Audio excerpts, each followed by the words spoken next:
இடம் அப்படிங்கிறத விட ஆளை பொறுத்து வித்தியாசப்படும். நான் 94 கப்பலில் ஹஜ்ஜுக்கு போயிருந்த நேரத்தில் நம்ம பக்கத்து மாவட்டத்திலேருந்து ஒரு ஆள் ஹஜ்ஜுக்கு வந்திருந்தார். சின்ன வயசு பையன், நல்ல இளைஞர், துடிப்பான ஆள்.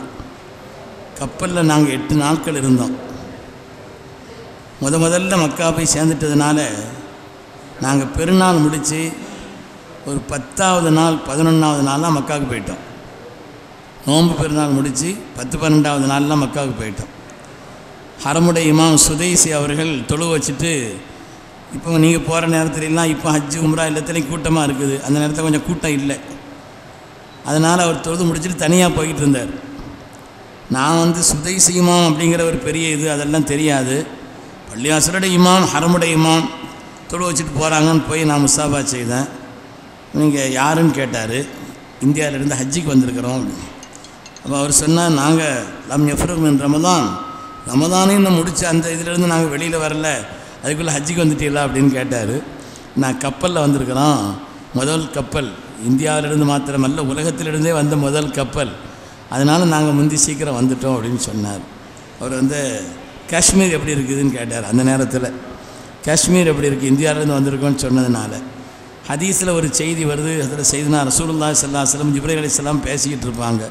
கியாமத்து நாள் எப்பொழுதுன்னு ரசூலுல்லாஹ் கேட்பாங்க. அப்போ அதற்கு செய்தினா ஜிப்ரீல் அலைஹிஸ்ஸலாம் சொல்லுவாங்க, மல் மஸ்ஊல் அன்ஹா பி ஆலம் மின் அஸ்ஸாயில். கேட்குற ஆள் யார்கிட்ட கேட்குறாரு அவரை விட விளக்கமான ஆள் தான் சொன்னாங்க. ஒரு பணிவுக்காகவும் சொன்னாங்க. அதே நேரத்தில் நீங்கள் வான்மண்டலத்திலே தொடர்புள்ள ஆள் இல்லையா, அதனால் நீங்கள் ரொம்ப விளக்கமான ஆள் தான் அப்படிங்கிற மாதிரி ரசூல் பதில் சொன்னாங்க. அதை நான் அந்த ஹதீஸில் வர்ற வாசகத்தை சொன்னேன். மல் மஸ்ஊல் அன்ஹா பி ஆலம் மின் அஸ்ஸாயில். நீங்கள் நெட்டு அது இது இந்த தொடர்பெல்லாம் நிறைய உள்ள ஆள், எங்களுக்கு வர்ற செய்தியை தான் படிக்க முடியும் அப்படிங்கிற மாதிரி அப்படி சொன்ன உடனே அவர் ஹதீஸினுடைய வாசகத்தை சொன்னோன்னு அப்படியே அவரே கட்டி பிடிச்சி ஆனந்தப்பட்டு சொன்னார். எதுக்கு நான் சொல்ல வந்த விஷயம் என்னன்னு சொன்னால், கப்பலில் எங்கள் கூட வந்தார் பக்கத்து மாவட்டத்தில் ஒரு இளைஞர், நல்ல துடிப்பான ஆள். கப்பலில் எல்லாருக்கும் ஹித்மத் செய்தார்.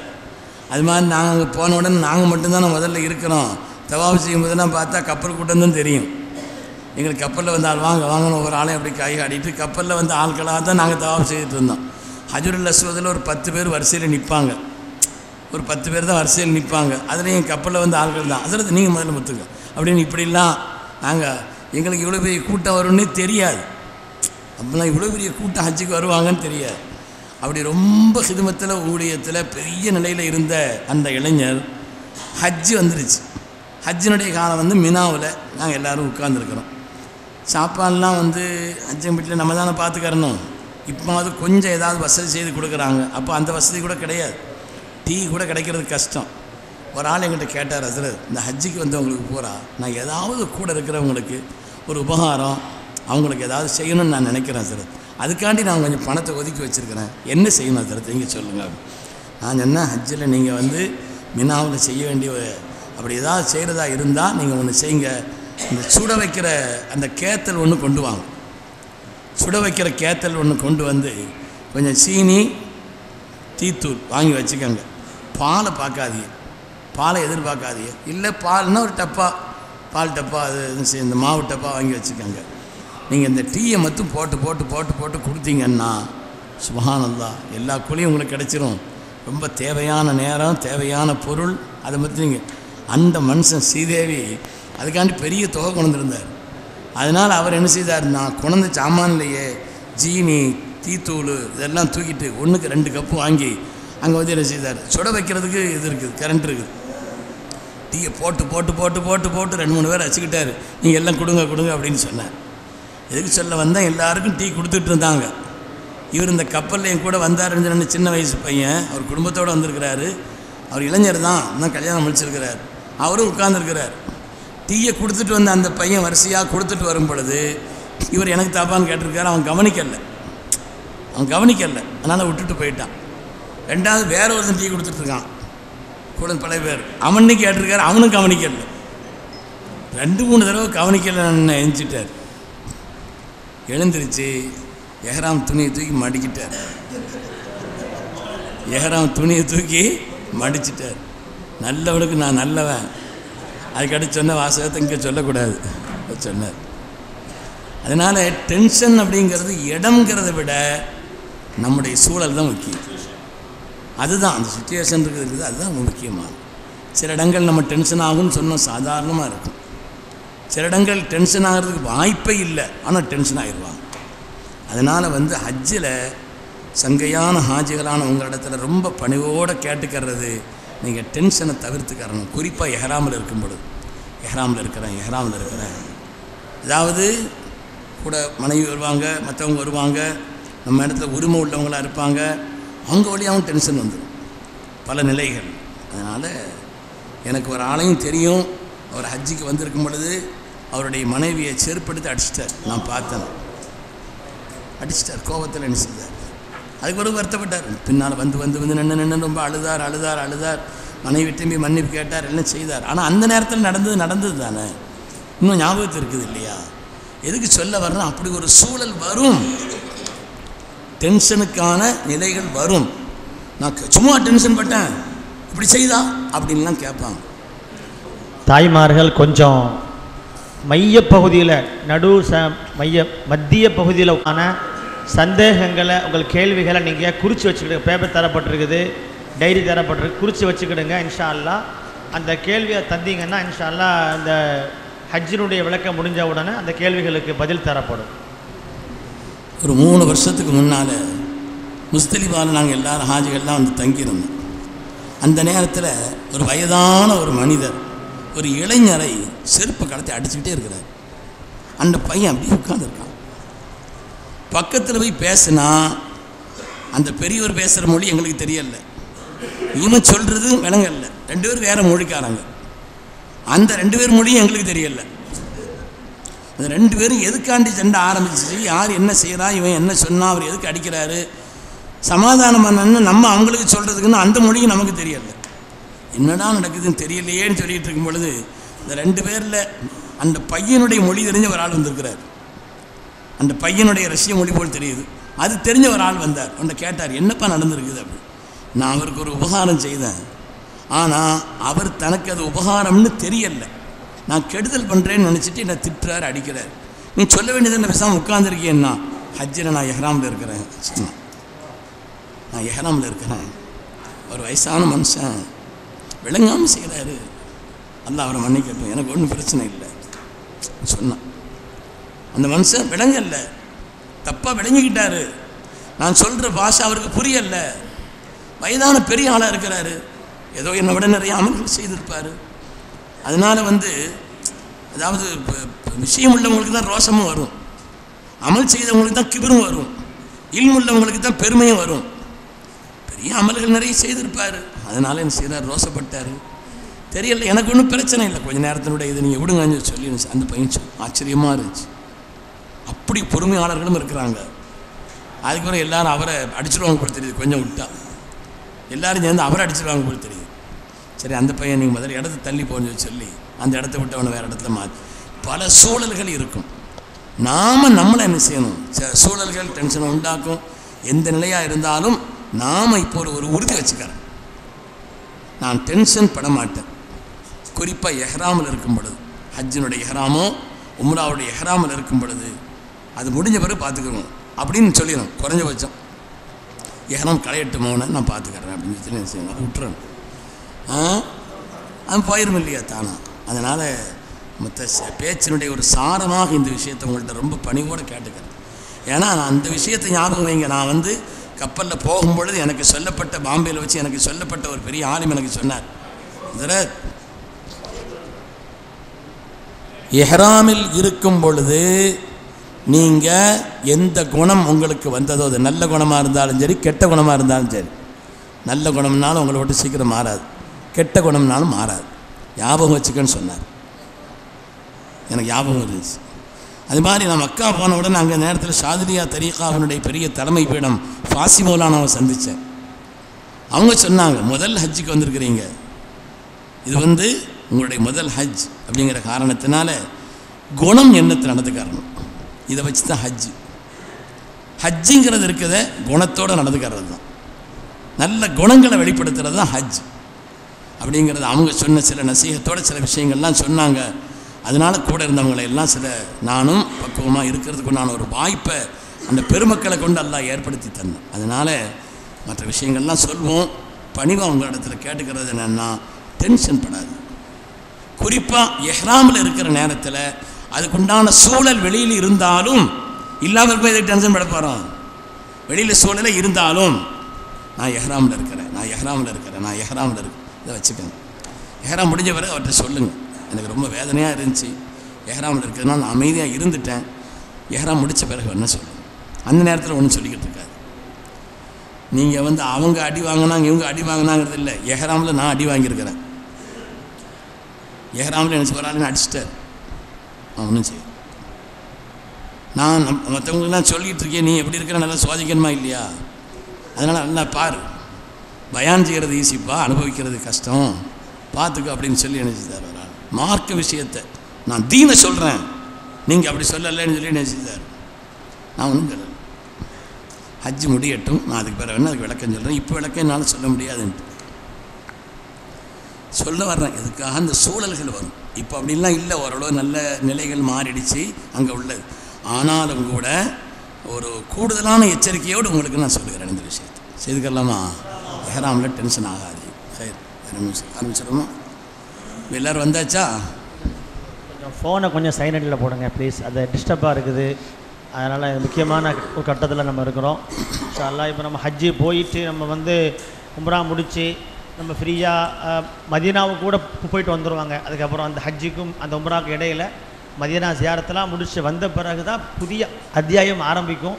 அந்த புதிய அத்தியாயத்தை தான் வந்து நம்ம பார்க்க போகிறோம் அல்லாஹ்வுடைய கிருபையில்.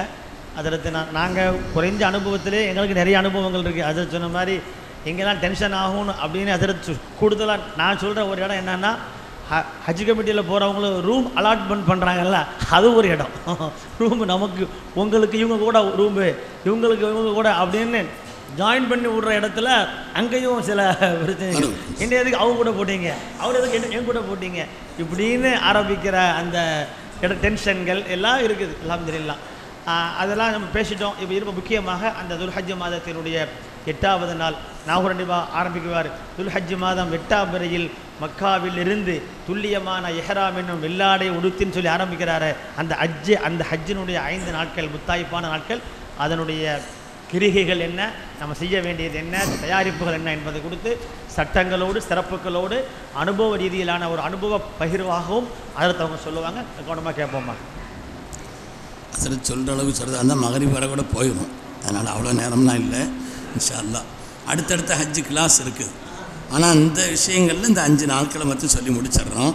அடுத்து இன்னும் கொஞ்சம் விரிவாக அதுக்கு அடுத்தடுத்த இப்படி மாதிரி கிளாஸ் நடக்கிற நேரத்தில் சொல்லப்பட்ட விஷயங்கள் மீண்டும் மனசில் பதிகிறதுக்கும் அது சம்மந்தப்பட்ட விஷயங்களில் இன்னும் கூடுதலான விளக்கங்கள் விளங்குறதுக்கும் இன்ஷா அல்லாஹ் அதை பயன்படுத்திக்கலாம். அதாவது ஹஜ்ஜினுடைய நாட்கள் நீங்கள் ஒரு மாதத்துக்கு வந்து போனாலும் சரி, ஹஜ்ஜினுடைய நாட்கள்ங்கிறது 5 நாள் தாங்க. ஹஜ்ஜினுடைய நாட்கள் ஃப்ளைட் வந்து இறங்கிக்கிட்டே இருக்கும். துல்ஹஜ் பிறந்துருச்சுன்னு வைங்களேன், 2 நிமிஷத்துக்கு ஒரு ஃப்ளைட் இறங்கும், வந்துக்கிட்டே இருக்கும். எல்லாரும் ஒன்று கூடுற நாள் அப்படிங்கிறது 5 நாட்கள் தான். அந்த 5 நாட்கள் தான் ஹஜ்ஜினுடைய நாட்கள். அந்த 5 நாள் மட்டும் இருந்து அந்த கடமைகளை செய்தாலே ஹஜ்ஜு முடிஞ்சிடும். ஏன் முந்தியே போகிறோம்? உம்ரா செய்துட்டு புனித இடங்களில் செய்ய வேண்டிய மற்ற அல்லாமல்களை எல்லாம் இங்கே இருக்கிறதுக்கு அங்கே இருக்கிறோம். அப்படி மாதிரி தானே தவிர ஹஜ்ஜுங்கிறது இந்த 5 நாட்கள் மட்டும்தான். இதில் 7ஆம் நாள் துல்ஹஜ் பிறை இன்னொரு முக்கியமான விஷயத்தை விளங்கிக்கிறணும். நான் 7ஆம் நாள்னு சொன்னால் அன்றைக்கி நைட்டும் 7 தான். நம்ம வந்து அன்றைக்கி நைட்டு மகரிப் வந்தால் அடுத்த பிறையை சொல்லுவோம். வியாழக்கிழமை சாயங்காலம் வந்தாச்சுன்னா வெள்ளிக்கிழமை ராத்திரின்னு சொல்கிறோம் இல்லையா? இதுக்கு வியாழக்கிழமை சாயங்காலம் வந்தாலும் வியாழக்கிழமை ராத்திரி தான். அன்றைக்கி நைட்டும் அது ஏங்கிறது பின்னாடி நான் சொல்லும்போது உங்களுக்கு விளங்கிக்கிறோம். இது 7ஆம் நாள் என்ன செய்வாங்கன்னா, இன்றைக்கி நைட்டில் நீங்கள் எல்லோரும் தயாராக ரெடியாக இருந்துக்கிறணும், ஹஜ்ஜுக்கு போகிறதுக்கு நீங்கள் ரெடியாக இருக்கணும், அதுக்குண்டான வேலைகள்லாம் பார்த்துக்கறணும்னு சொல்லுவாங்க.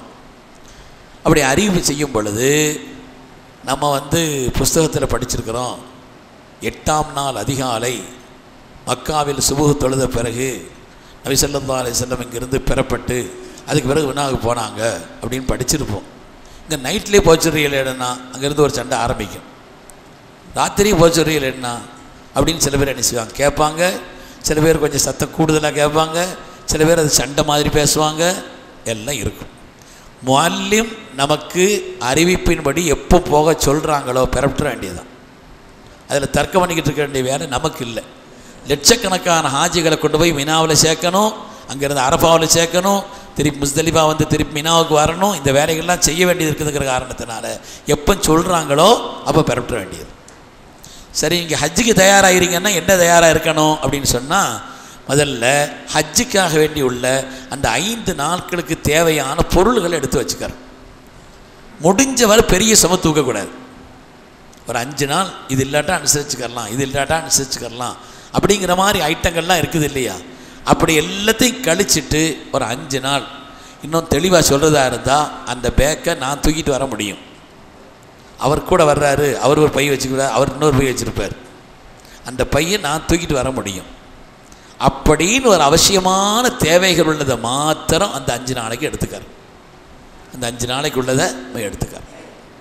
நம்ம வந்து குறிப்பிட்ட முக்கியமான சில பொருள்களை எடுத்து வச்சுக்கார். அதில் குறிப்பாக போகிற இடம் பள்ளிவாசல் இல்லை, அங்கே குர்ஆன் இருக்காது. அங்கே வந்து குர்ஆனோ வேறு கிதாபுகளோ எதுவுமே இருக்காது. ஹரமை விட்டு வெளியில் உள்ள எல்காது. ஹரமை விட்டு அரஃபானா வெளியில் போயிடும். அந்த இடத்துல தான் இந்த நாட்களை கழிக்க வேண்டியதுக்குங்கிற காரணத்தினால தேவைப்பட்டால் சின்ன உள்ள குர்ஆன் எடுத்து வச்சுக்கார்.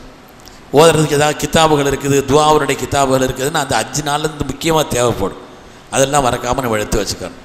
தஸ்பீக்கு 1க்கு 2 தஸ்பீ எடுத்து வச்சுக்கார். யாராவது தஸ்பீ அந்த நேரத்தில் காணா போயிடுச்சுன்னா அவங்களுக்கு பெரிய ஏதோ இழந்த மாதிரி நினைப்பாங்க. அதனால் 1க்கு 2 3 தஸ்பீஹாத்துகள் வச்சுக்கிட்டா யாருக்காவது தஸ்பீ கேட்டால் கூட கொடுத்துக்கறலாம். அதனால் இதெல்லாம் இடத்தை அடைக்கிற பொருள்கள் இல்லை, அதனால் அதெல்லாம் நம்ம எடுத்து வச்சுக்கிறோம். ஒரு போர்வை எடுத்து வச்சுக்கிறோம். ஒரு போர்வை அதே வந்து விரிப்பாகவும் பயன்படுத்தலாம், அதே தலையணையாகவும் பயன்படுத்தலாம். அங்கே ஏதாவது துண்டு இருந்துச்சுன்னா தலையணையாக வச்சுக்கிறோம். அதனால் ஒரு தொழுகைக்கு இருக்கிறதுக்காகவும் பயன்படுத்திக்கிறலாம், படுக்கிறதுக்கும் பயன்படுத்திக்கிறலாம், தலைக்கு வைக்கிறதுக்கும் பயன்படுத்திக்கிறலாம்.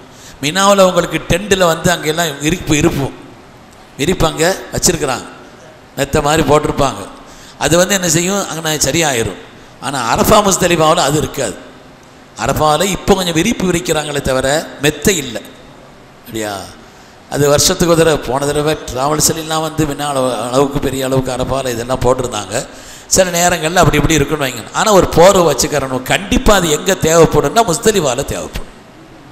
முஸ்தலிஃபாவில் தொழுகிறதா இருந்தாலும், படுக்கிறதா இருந்தாலும், தலைக்கு வைக்கிறதா இருந்தாலும், ஆனால் எதுக்குமே தேவைப்படும். முஸ்தலிஃபாவிலையும் கூட இவங்க சில இடங்களில் விரிச்சு வச்சுருக்குறாங்க. சரி, இருந்தாலும் நீங்கள் மறக்காமல் ஒரு போர்வை ஒன்று எடுத்து வச்சுக்கிறோம். அதையும் செய்ய வேண்டியதில் அது மாதிரி பேஸ்ட் ப்ரெஸ் எடுத்து வச்சுக்காங்க. பேஸ்ட் ப்ரெஸ் எடுத்து வச்சுக்காங்க. பேஸ்ட் பண்ணலாமா பண்ணக்கூடாது, அதில் வாசனை இருக்குதா, அது ஒரு பெரிய தர்க்கம் ஓடுவாங்க. சில பேர் பிரசையெல்லாம் நம்மள்ட்ட இருந்து பிடிங்கிருக்கிறாங்க, நிச்சயிருக்கிறாங்க. பேஸ்ட் ப்ரெஸ் பல் தேய்க்காமல் அப்படிலாம் இருக்க வேண்டியதில்லை. அதனால் பேஸ்ட் ப்ரெஸ்ஸை வச்சுக்கோங்க. பேஸ்ட் ப்ரெஸ்ஸு தேய்ங்க. பேஸ்ட்டை ஒரு நறுமணம் இல்லாதன்னு அதுக்குள்ளே நறுமணம் இருக்கும். நறுமணத்துக்காண்டி தயாரிக்கிறது இல்லை. கோல்கெட்னா அதில் என்ன செய்யும், அதுக்குன்னு உள்ள ஒரு வாசனை இருக்கும். அது வாசனை நோக்கமாக கொண்டது அல்ல அது. அதனால் அதில் பெரிய தர்க்கம் பண்ணிக்கிட்டு இருக்காதிங்க தயவுசெய்து. ஒரு ஆள் வந்து ஹராம், அது ஹராம் சொல்லலாம்.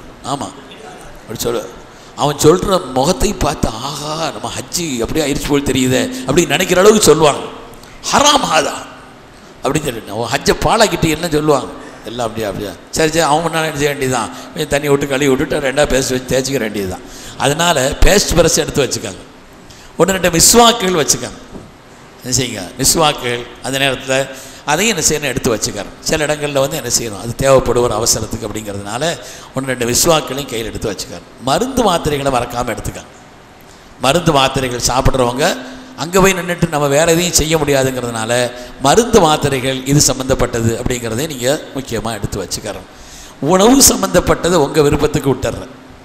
உணவு சம்மந்தப்பட்ட விஷயங்களில் வந்து அது தேவைப்படத்தான் செய்யும். உதாரணமாக எனக்கு ஓய்வு தந்து கானசத்து வந்திருந்தா, எப்பா நீ ஹஜ்ஜில் இந்த 5 நாளும் சாப்பாட்டுக்கு என்ன செய்யணும் அதை மட்டும் சொல்லுப்பா, அந்த பயானை மட்டும் சொல்லுன்னு சொன்னார். அதுக்கு மட்டும் நான் ஹஜ்ஜுக்கு வீட்டில் வந்திருக்கேன், சாப்பாடு அங்கே கொடுப்பாங்க, கூட குறை இருப்பாங்க, சமயத்தில் இருக்கும், பணம் பிடிச்சி சில இடத்துல கொடுக்குறாங்க, சிலது நமக்கு ஒத்துக்கிற மாட்டேங்குது. அவங்க தர்றது பூரா ஒரு கோழியை வச்சு கொஞ்சம் சோறு பாதி வேகாமல் தருவான். அதுதான் பெரும்பாலும் உள்ள உணவு. அது கிடையாது, கொடுக்குறாங்க பாதி வேகாமல் சோறை வச்சு ஒரு கோழியை வச்சு என்ன செய்யலாம் கொடுக்குறான் பெரும்பாலும். சரி, இப்போ என்ன செய்யணும்னு சொன்னால், நான் சொன்ன அசரத்து இந்த குபுஸ் கிடைக்குது, இந்த ரொட்டி, இது குபுஸில் வந்து அதில் வந்து ஒரு 2 ரியாலுக்கு ஒரு பாக்கெட், 6-7 பாக்கெட்டு கொண்டு ஒரு இது வச்சுருக்கான். அந்த குபுஸில் ஒரு 4-5 வாங்கி போட்டுக்காங்க. டீ கொஞ்சம் ஃப்ரீயாக கிடைக்குது அங்கே, அதனால் குறைஞ்சபட்சம் அதை முக்கி சாப்பிட்டுக்கரலாம். இல்லை அவல் கொண்டு வர்றீங்களா, அந்த அவலை கொஞ்சம் எடுத்துக்காங்க. அவல் என்ன செய்யணும், கொஞ்சம் எடுத்து வச்சுக்கிறோம். தயிர் பாக்கெட்டு அங்கே ஈஸியாக கிடைக்கும். சோறு இருக்குதா, சோத்தை மொத்த ஆகிக்கிறணும், ஒரு ஊறுகாய் எடுத்து வச்சுக்கிறணும், கொஞ்சம் தயிர் என்ன செய்யணும் கலந்து. இப்படி மாதிரி உள்ள ஒரு சூழ்நிலையில் ரொம்ப கனமான அளவுக்குள்ள பொருள்களை தூக்கிட்டு போகாமல் பார்த்துக்கிறோம். என்ன பூரா தர்றது பூரா வர்ற சீரு பூரா ஓட்டு மாவு தான் வருதே தவிர இந்த அவல் அது இது வரமாட்டேங்குது. அதனால் வந்து இந்த அவல், கார ஐட்டங்கள் இதெல்லாம் அங்கே நல்ல சேல்ஸ் ஆகும். கார ஐட்டங்கள் இருந்தால் பெரும்பாலும் உள்ளது வரை இனிப்பாக இருக்கிறதுனால கார ஐட்டங்களாக இருந்தால் அது கொஞ்சம் என்ன செய்யும் எடுத்து வச்சுக்கணும். இப்போ இந்த அவல் கார ஐட்டங்கள் கொஞ்சம் அது மாதிரி வந்து இந்த குபுஸ் அதுக்கு வந்து என்ன செய்கிறாங்கன்னா, அசரத்தில் நான் சொன்னோன்னே அவங்க ஒய்ஃபும் வந்திருந்தாங்க. வீட்டில் அவங்க என்ன செய்தாங்கன்னா, கொஞ்சம் கறியை சின்ன ஒரு கூட்டு மாதிரி வச்சு பிரட்டி வச்சுக்கிட்டாங்க. அங்கே போனால் சுட வைக்கிறதுக்கு அடுப்பு எங்கேயாவது கிடைக்கிது, இந்த கேஸ் அடுப்பு வந்து சுட வைக்கிறதுக்கு கிடைக்கிது, இதை வச்சு கொஞ்சம் சுட வச்சுக்கிட்டா அப்படி மாதிரி. அதனால் அதில் வந்து பெரிய அளவுக்கு எடுப்பெடுத்து அப்படிங்கிறத விட போனாலும் கூட கிட்டத்தட்ட அங்கேயே இவன் சாப்பாடெல்லாம் என்ன செய்கிறாங்க ஓரளவு வந்துக்கிட்டு தான் இருக்குதுங்கிற காரணத்தினால அதில் பெரிய அளவுக்குள்ள கவனங்கள்ங்கிறத கொஞ்சம் குறைச்சிக்கிறணும். நம்ம தேவையான அளவுக்கு மாத்திரம் எடுத்துக்கிறணும். எல்லாம் ஒன்றும் அப்படி ஒன்றும் வைக்கல, போகிற இடங்களில் விசாரமாக தான் எல்லாம் இருக்குதுங்கிற காரணத்தினால். தண்ணீருக்கு 1-2 பாட்டில் நீங்கள் கையில் வச்சுக்காங்க மறக்காம. அங்கே போய் தண்ணி விலை கொடுத்து வாங்குகிற ஒரு பாட்டில் இருந்தாலும் முடித்தவொன்னே அதை வச்சுக்காங்க. கிடைக்கிற இடங்களில் தண்ணி பிடிச்சிக்கிற மாதிரி உள்ளது. பொருள்கள்ங்கிறது இவ்வளவு தான். நிறைய பொருள்களுக்கு மருந்து மறக்காம வச்சுக்கோங்க. பேஸ்ட் ப்ரஷ் வச்சுக்கோங்க. ஒரு 2 ட்ரெஸ் வச்சுக்கோங்க. 2 ட்ரெஸ் வச்சுக்கோங்க. மாற்றுக்கு ஒரு எஹராம் வச்சுக்கோங்க. நீங்கள் வருஷம் குறிங்க, நான் 2வது நான் தர்த்தீபா வேணும்னு சொல்லி காமிச்சுக்கிறேன். மாற்றுக்கு ஒரு எஹராம் ட்ரெஸ். எஹராமில் தான் இருக்கிறீங்க, அந்த எஹராம் நஜீஸ் ஆகிட்டா, அந்த எஹராம் ரொம்ப அழுக்காயிட்டா, அந்த எஹராமில் வந்து நம்ம குளிச்சிட்டோம், இப்படி மாதிரி உள்ளதுக்கு மாற்றுறதுக்கு ஒரு எஹராம். பெண்களையும் பொறுத்தவரையில் அப்படித்தான். அவங்க ஒரு 3 சேரை வச்சுக்கிட்டா போதும். அவங்க என்ன செய்யணும், ஒரு 2-3 சேரை அவ்வளோதான் மொத்தத்துக்கு.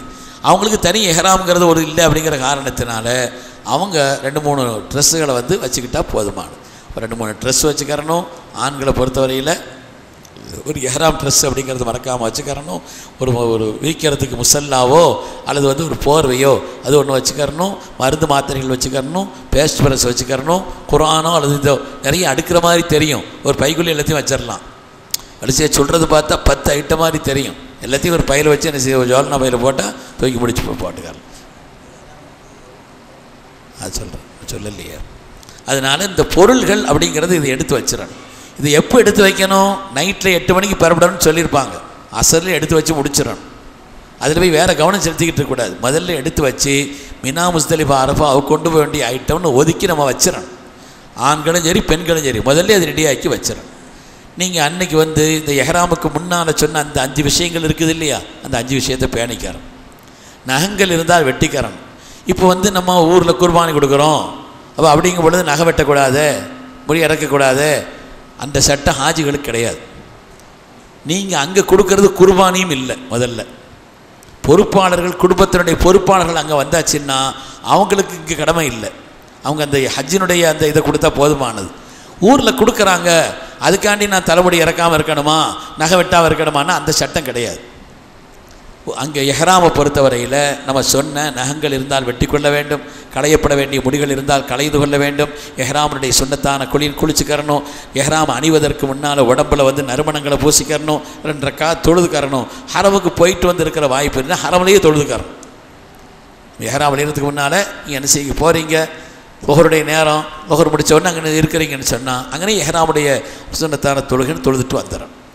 இது பெண்கள் ஒரு வேளை தொடக்குள்ளவர்களாக இருந்தால், பெண்கள் ஒரு வேளை எஹராம் கட்டக்கூடிய ஹஜ்ஜினுடைய அந்த காலகட்டத்தில் அதுக்காண்டி முந்திரையை மாத்திரையை போட்டுக்கிறது அதெல்லாம் ஒன்றும் செய்ய வேண்டியது. நார்மலாக அவங்களுக்கு எப்படி இருக்குமோ நீங்கள் அப்படி இருந்தால் போதும். அதுக்காண்டி நீங்கள் மாத்திரை போட்டு சாப்பிட்றது, அதை வந்து கட்டுப்படுத்துறது, அந்த வேலையெல்லாம் ஒன்றும் செய்ய வேண்டியது. ஹஜ்ஜுக்கு எந்த தடையும் இல்லை. இன்னும் சொல்ல போனால் ஆயிஷா நாயகி ரலியல்லாஹு அன்ஹா நம்முடைய தாய் அந்த நேரத்தில் தொடக்கொள்ள நிலையில் இருந்தாங்க. வேறு என்ன வேணும் நமக்கு சட்டம்? வேறு என்ன வேணும் இந்த விஷயத்தில்? அழுதாங்க ஆயிஷா நாயகி. சொல்லுதாவோட நான் ஹஜ்ஜுக்கு வந்திருக்கிறேன், இந்த நேரத்தில் எனக்கு இப்படி ஆயிடுச்சு அப்படின்னு சொல்லி உலகத்தினுடைய மூமினத்தான பெண்களுக்கெல்லாம் வழிகாட்டுதல் நிகழ்ச்சியாக அந்த காரியம் அமைஞ்சிருச்சு.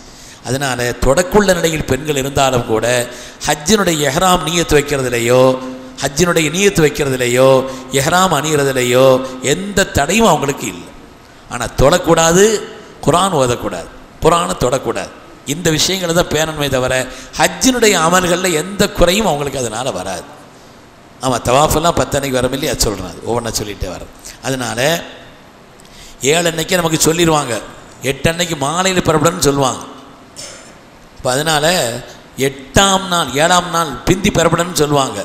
8ஆம் நாள் முதல் நாள் 8ஆம் நாளுக்கு முன்னால் இந்த 7ஆவது நாளுக்கு பின்னேரத்திலேயே நம்மளை கொண்டு மினால விட்டுருவாங்க.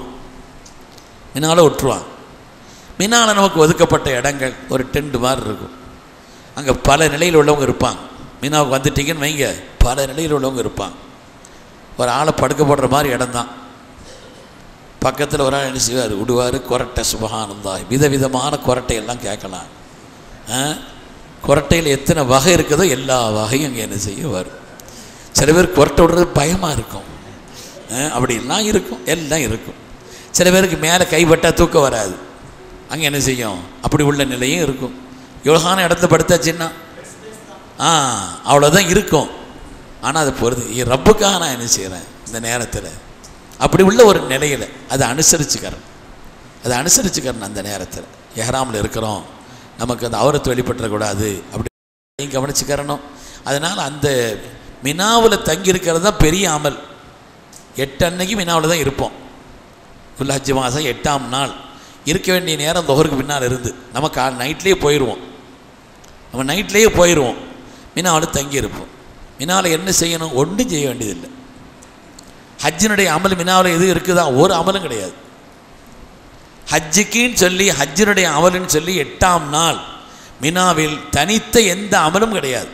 தொழுக நேரத்தில் தொழணும், தொழுக வேண்டிய நேரத்தில் தொழணும். இருக்கிற ஆட்களில் விளக்கமுள்ள ஆலிம்கள் இருந்தால் அவங்கள வச்சுட்டு என்ன செய்யணும், ஒரு இமாமத் செய்துட்டு அங்கே தொழுதுட்டு அதுக்கு பிறகு திக்ர் செய்கிறது, குர்ஆன் ஓதுறது, இப்படி மாதிரி உள்ள ஒரு நேரங்களை கழிக்கணுமே தவிர ஹஜ்ஜினுடைய தனித்த அமல் அப்படிங்கிறது ஒரு அமல் 8ஆம் நாள் கிடையாது. அங்கேயும் கூட என்ன செய்வாங்கன்னா, அங்கேருந்து இரவுலேயே பெறப்பட சொல்லுவாங்க. எங்கெங்க, அரஃபாவுக்கு 9ஆம் நாள். நான் மினாவுனுடைய சிறப்பு ஒன்றுமே சொல்லலை, அரஃபாவுனுடைய சிறப்பையும் ரொம்ப சொல்ல முடியாது, முஸ்தலிஃபாவுடைய சிறப்பையும் நான் சொல்லலை, தர்த்தீபான அமல்களை மட்டும் சொல்கிறேன். சில அடுத்த கூட்டங்கள் வரும்பொழுது நம்ம கேட்டுக்கிறோம். மினா ரொம்ப முக்கியமான இடம். இதுக்கு அடுத்து நம்ம அங்கேருந்து பெறவிட்டு அடுத்த நாள் காலையில் கொண்டு சேர்த்துருவாங்க, அல்லது நைட்டே கொண்டு சேர்த்துருவாங்க. நம்ம அங்கேயும் தர்க்கம் பண்ணக்கூடாது. ஸல்லல்லாஹு அலைஹி வஸல்லம் 8ஆம் நாள் காலை மினாவில் அவர்கள் சுபு தொழுது விட்டு தான் அரஃபாவுக்கு புறப்பட்டார்கள் அப்படின்னு இருக்கும். நம்ம ஊரில் இருந்து ஒரு 6 வருஷத்துக்கு முன்னால் ஹஜ்ஜிக்கு வந்த ஒரு ஆள் இப்படி இருக்குது. சிரமமாக இருந்தாலும் நானும் என் ஒய்ஃபும் நடந்தே நாங்கள் வந்துடுறோம். பஸ்ஸில் எங்களை கூட்டு போட்டாலும் பரவாயில்லைன்னு சொல்லிட்டு சுபு தொழிட்டு பெறப்பிட்டு வந்தார். சுபு தொழிட்டு பெறப்பிட்டு வந்துட்டு ஃபோன், ஹஸ்ரத் நாங்கள் அந்த குகைக்கிட்ட நிற்கிறோம். மினா பூரா குகை தான், எந்த குகைக்கிட்ட நிற்கிறாரு, எங்களுக்கு வழி தெரியல, இந்த குகைக்கிட்ட நிற்கிறோங்கிறார். சரி, நமக்கு அந்த நேரத்தில் ஒரு ஆள் கிடைப்பார், இருந்தார் முந்தி. அவரை மேலே உள்ள அந்த நம்பரை சொன்னால் போதும், ஆளை போய் கூப்பிட்டு வந்துடுவான். அந்த நம்பருக்கு கீழே நில்லுங்க, போலீஸ்காரன் யார் இருக்கானா பக்கத்தில் ஃபோனை அவன்கிட்ட கொடுத்தாச்சுன்னா அவன்கிட்ட சொன்னால் அவனை பிடிச்சாங்கன்னு வச்சுக்கிடுவான். அந்த நம்பர்கிட்ட போய் கூப்பிட்டு வந்துடுவார். அவருக்கு ஒரு 50 ரியால் கொடுக்கணும். காணா போன ஆட்களை போகிற நம்பருக்கு கீழே பிடிச்சி வச்சு ஆமாம் கூப்பிட்டு வர்றதுக்காக வேண்டின்னு உள்ள அந்த ஆள் அவன் என்ன செய்வான், நடக்க முடியாத இருந்தால் வண்டியிலே தள்ளிட்டு வந்துடுவான். ஆளை போய் கூப்பிட்டு வருவான். அதுக்கு ஒரு 50 ரியால், ஒரு ஆளுக்கு ஒரு 50 ரியால். 2 பேர் நிற்கிறாங்களாம்பா, எங்கே குகைக்கிட்ட நிற்கிறாங்க, நம்பர் இது. அவன் போய் கூப்பிட்டு வந்தா பசிக்குதா சத்து, முதல்ல எங்களுக்கு ஏதாவது சாப்பிட தாங்கன்னா ஒன்றுமே இல்லை. அதனால் இந்த ரிஸ்கெல்லாம் எடுக்கக்கூடாது. நம்மளை மாலிம் பஸ் நைட்லேயே போக சொல்கிறாங்கன்னு பெறப்பட வேண்டியது தான். அங்கே போய் நின்றுட்டு நம்ம என்ன செய்யக்கூடாது, இல்லையே இப்படி தானே வருது, காலையில் தானே போகணும்னு வருது, அந்த பேச்சே பேசக்கூடாது. நம்மளை கொண்டு போய் அரஃபாவில் சேர்க்கணும். அரஃபாவுடைய முக்கியமான நாள். எங்களுக்கு போன வருஷம் உள்ள ஒரு அனுபவம், காலையில் பிறப்பிட்டோம், அரஃபாவில் போய் நாங்கள் சேர்ந்தது லுஹருடைய நேரமெல்லாம் தாண்டி தான் போய் சேர்ந்தோம். ஒவ்வொரு அசத் சொன்னாங்க இல்லையா, முஸ்தலிஃபாவுக்கு வரும்பொழுது காலையில் என்ன செய்யுச்சு, அதிகாலை நேரம் ஆகிடுச்சு. 4 மணி, கிட்டத்தட்ட 3 மணி 4 மணிக்கெல்லாம் அப்படிலாம் இருக்கும். அதெல்லாம் நடக்கிறத பொருந்திக்கிறோன்னா அந்த நேரத்தில் என்ன செய்யணும் அதை செய்யணுமே தவிர நாம் டென்ஷன் ஆகிட்டு இருக்க வேண்டிய வேலையை வச்சுக்கிறக்கூடாது. எப்போ பெறப்பட சொல்கிறாங்களோ பெறப்பட்டு போயிடணும். மினாவில் கொண்டு வந்த பொருள் எல்லாத்தையும் தூக்கிட்டு போகணுங்கிறது இல்லை. சிலதாங்க வச்சுட்டு போகலாம். கொஞ்சம் கூடுதலாக கொண்டு வந்துருந்தாங்க. நம்ம எவ்வளோ சொன்னாலும் ஒரு ஆள்லாம் ஒரு பையெல்லாம் கொண்டு வர மாட்டாங்க. தோலில் ஒரு பை போட்டிருப்பாங்க, இன்னொரு பை போட்டிருப்பாங்க, இன்னொரு பை போட்டிருப்பாங்க. அப்படி 2-3 பை போட்டிருந்தாலும் ஒரு பையை மட்டும்தான் அங்கே எடுத்துகிட்டு போகணும். அரஃபாவுக்கு 9ஆம் நாள் அதுதான் ஹஜ்ஜு. அல்ல ஹஜ்ஜு அரஃபா, ஹஜ்ஜுனாலே அரஃபா தான் சொன்னான். அதனால் ரொம்ப பேணுதலோடும் கவனத்தோடும் எல்லா நிலையிலையும் நம்முடைய முழு ஹஜ்ஜுக்கு வந்ததனுடைய மொத்த நாளின் ஒரு நாளை சொல்கிறதா இருந்தால் ஹஜ்ஜுடைய அரஃபாவுடைய நாள் தான். அங்கே செய்ய வேண்டிய அமல்கள் அப்படிங்கிறது ஒரு 5 அமல் குறிப்பாக சொல்லணும். ஹஜ்ஜில் அரஃபாவில் இந்த 5 விஷயங்களை கொஞ்சம் மறக்காமல், கூட்டாக இருந்தாலும் சரி தனியாக இருந்தாலும் சரி, சில நேரங்களில் என்ன செய்வோன்னா கூட்டமாக தான் போவோம், ஆனால் எங்கேயாவது பிரிஞ்சிடுவோம். எல்லாம் பாதுகாக்கட்டும். பஸ்ஸில் ஏறி நாங்கள் போய்கிட்டு இருந்தோம். ஒவ்வொன்றுக்கும் இடையில அனுபவம் வருது, சொல்லித்தான் ஆகணும். என்ன செய்யணும், பஸ்ஸில் ஏறி போய்கிட்டு இருக்கிறோம். பஸ்ஸு நிற்குது, 3/4 மணி நேரமாக நிற்குது. அரஃபாவினுடைய எல்லுக்கு கிட்ட போன உடனே தாண்ட மாட்டேங்குது, வரிசை நிற்குது வரிசை. ஒரு ஆள் சொன்னால் அவசரமாக ஒன்றுக்கு போகணும்னு சொன்னார். அவசரமாக நான் சொன்னேன், ரொம்ப அவசரமாக இருந்தால் கதவை திறக்க சொல்கிறேன், வாசல்கிட்ட அங்கனே உட்காரு, தண்ணி இருக்குது, ஆனால் ஒன்றுக்கு போயிட்டு கடை இன்னும் போயிட்டு ஓடி வந்துடுவேன். என்ன இங்கே பாருங்க, பிறப்பிடுச்சின்னு சொன்னால் ஒரு நொடி நிற்க விட மாட்டான் போலீஸ். அடுத்தவன் போகாமல் இருந்தால் கண்ணாடி முதல்ல உடைச்சிருவான். அதனால் அது பெரிய சிரமம். தயவுசெய்து இந்த நேரத்தில் நீங்கள் என்ன செய்யுங்க, அப்படி செய்யுங்க அப்படின்னு சொன்னேன். இல்லை சத்து இன்னும் வந்துடுறேன்ட்டு போனார். 12ஆவது நாள் வந்தார். போயிட்டு மினா அரஃபா முடித்து முஸ்தலிஃபா முடித்து திருப்பி நாங்கள் மினாவுக்கு 10 அன்னைக்கு முடித்து 11 முடித்து 12ஆவது நாள் கண்டுபிடிச்சோம். அவர் சொல்ல வர்றோம், சில நேரங்களில் இப்படி தனியாக ஆக வேண்டிய ஒரு நிலை அல்லாஹ் பாதுகாக்கணும், வரும். அல்லாஹ் பாதுகாக்கணும். இதில் 2 அனுபவம். முதல் விஷயம் என்னென்னா, ஒவ்வொரு ஆட்கள்கிட்டையும் கொஞ்சம் ரியால் கையில் வச்சுக்கிறேன். இல்லை அவங்க நம்ம கூட தானே இருக்கிறாங்க, நம்ம ஒய்ஃபு தான். சில பேர் ஒய்ஃபை கட்டுப்படுத்துவாங்க, சில ஒய்ஃபை இவங்களை கட்டுப்படுத்துவாங்க. எப்படி இருந்தாலும் சரி 2 பேரும் கொஞ்சம் கையில் பணத்தை வச்சுக்கிறேன். 2 பேரும் என்ன செய்யணும், ஆளுக்கு கொஞ்சம் அசரத்து அனுபவமாக இருக்குன்னு நினச்சிருப்பா. நீங்கள் தூக்கம் வந்துடக்கூடாது இல்லையா, அதுக்காண்டி சொல்கிறேன், அவ்வளோதான் வேறு ஒன்று. அப்போ அதனால் என்ன செய்யணும்னா கொஞ்சம் கையில் பணத்தை வச்சுக்கிறேன். சில பேர் போயிட்டு அப்படி நல்லா இருந்துருக்குறாங்க. ஒரு வருஷம் அப்படி தான் ஒரு ஆள் காணா போயிட்டார். எங்களுக்கு கவலை கவலை கவலை, அவ்வளோ கவலை. ஆகத்தான் வந்தார் பைமுனாதர், குவைத் சொல்கிறார். குவைத் குரூப்போட தங்கிட்டாராம். இவரை வச்சு சாப்பாட்டை வச்சு திணிச்சிடானோ அவனும். உங்க கூட ஒரு ஆள் தனி ஆகிட்டார், நீங்கள் கவலையே படாது, என் கூட இருங்க, எல்லாத்தையும் செய்யுங்கன்னு சொல்லிட்டு ஆக உயர்ந்த பங்கு கொடுத்துருக்கானோ அவருக்கு. நல்ல வேளை நான் போனேன்னு நினச்சார் அவர் அங்கேருந்து. அப்படியும் அனுபவம் இருக்குது. இருக்கட்டும், நம்ம இடையில விஷயங்கள் தப்பி போயிடக்கூடாது. 9ஆம் நாள் அரஃபாவில் கொண்டு நம்மளை விட்டுருவாங்க. 9ஆம் நாள் அங்கே என்ன செய்யணும்னா, டெண்டிலே போய் விட்டாலும் கூட நமக்கு பக்கத்து பாத்ரூம் எதுவும் அதுக்கு தான் போகணும். கரெக்டாக அடையாளம் தெரிஞ்சு வரணும். இது மாதிரி தான் இருக்கும். சில ஊர்களுக்கு போனால் புதுசாக வர்றவங்களுக்கு எல்லாத்தரும் ஒரு தடவை தான் இருக்கும். அதனால் நமக்கு இன்னும் தானே இருக்குது, இப்படி போய் அப்படி போயிட வேண்டியது தான், அப்படி போய் இப்படி வந்துட வேண்டியது தான். சுற்றிக்கிட்டே இருப்பா, சில பேர் தவாப் செய்துக்கிட்டே இருப்பா. பல பேரை பார்க்கலாம், என் டென்ட்டு எங்கே இருக்குன்னு தெரியல, கேட்டுகிட்டே நிற்பா. என்ன செய்கிறது, நம்ம அவங்கள கொண்டு தெரிஞ்சால் தானே விட முடியும். அப்படியும் இருக்கும். அதனால் அதுலேயும் கவனம் வச்சுக்கிறோம். நம்மளை நாமளே இழக்கிற அளவுக்குள்ளே எந்த காரியத்தையும் செய்திடக்கூடாது. நாம் பல பேருக்கு உதவியாக இருக்கணுமே தவிர நம்ம பலர்கிட்ட உதவி கேட்குற அளவுக்குள்ள ஒரு நிலையை நம்மள்கிட்ட உண்டாக்கிடக்கூடாது. டெண்டில் தான் இருக்கணும். தேவைப்பட்டால் பாத்ரூம் அது எதுவும் போதாக இருந்தால் பக்கத்தில் போயிட்டு கொஞ்சம் முந்தியே போயிட்டு வந்துடும். தொழுகைக்கு நேரத்துக்கு முன்னாலே ரெடியாக இருக்கணும். அந்த நேரத்தில் போய் மொத்தமாக நின்றுன்னு வைங்க, சரி வராது. அங்கே ஏதாவது ஒரு பிளாஸ்டிக் பாத்திரம் அது இது நம்ம கையில் வச்சுக்கிட்டோன்னு வைங்க, நாங்கள் எல்லோரும் ஒரு 10 பேருக்கு சேர்த்து ஒரு சின்ன வாளியை தூக்கிட்டு போயிடுறது. சின்ன வாளி வச்சுக்கிறோம் 10 பேருக்கு. அது அரபாவில் எல்லாரையும் குளிக்க வச்சிடுறது, அதை வச்சு என்ன செய்யறது, ஒதுச்சையை வச்சிடுறது, அதை செய்ய மற்ற சுய தேவைகளுக்காக வச்சுக்கிறது. அதனால் ஒரு 10 பேர் சேர்ந்துருக்கிறோன்னு வைங்க, ஒரு வாளி ஒன்று சின்ன வாளி, ஒரு பிளாஸ்டிக் வாளி வச்சுக்கிட்டோன்னு வைங்க. அது இப்போ உள்ள வாளியில் கொஞ்சம் மடக்கி வைக்கிற மாதிரி வருது, இப்படி அமுக்கி வச்சு என்ன செய்கிறது, பைக்குள்ளேயே வச்சுக்கிற மாதிரி உள்ள அப்படி ஒரு வாளியும் வருது. அதையும் வச்சு பைக்குள்ளே வச்சுக்கிட்டோன்னு வைங்க, இன்னும் கொஞ்சம் ஈஸியாக இருக்குது. சரி, நம்ம வந்து அரஃபாவில் போய் தங்கிட்டோம். அரஃபாவினுடைய எந்த சிறப்பையும் உங்களுக்கு சொல்லலைண்ணா. அரஃபா அதுதான் ஹஜ்ஜி. ஒரு 5 அமலை மட்டும் அரஃபாவில் ஞாபகம் வச்சுக்காங்க.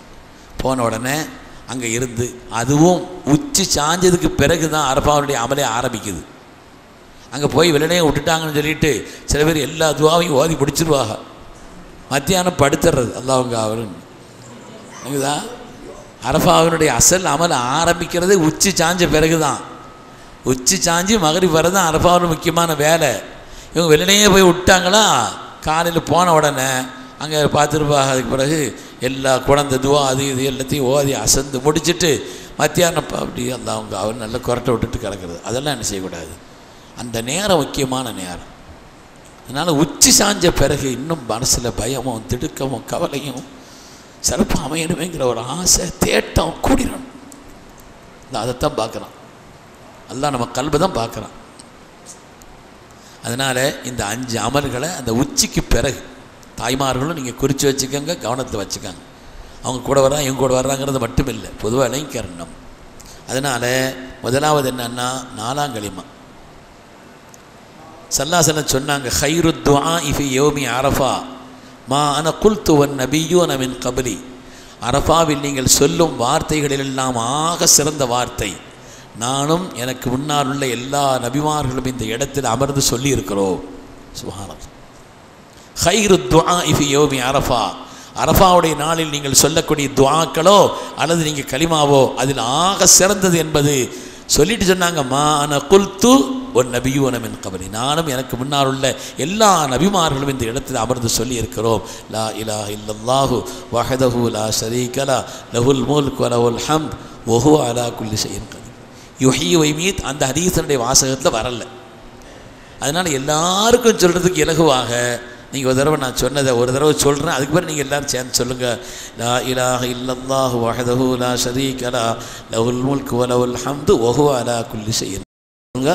லா இலாஹ இல்லல்லாஹு வஹதஹு லா ஷரீக லஹு லஹுல் முல்கு வ லஹுல் ஹம்து வ ஹுவ அலா குல்லி ஷைஇன். நம்ம இந்த இடத்துல உட்காந்து தல்பியா சொல்லணும். தல்பியா விட்டுறக்கூடாது. ஹஜ்ஜில் எஹ்ராம் கிட்ட ஆரம்பிக்கக்கூடிய அந்த தல்பியா 10ஆம் நாள் மினாவில் ஜம்ராவில் கல்லடிக்கிற வரை தொடரும். எஹ்ராம் உம்ராவில் வந்து ஆரம்பிக்கிறதுங்கிறது காபா பார்க்குற வரை.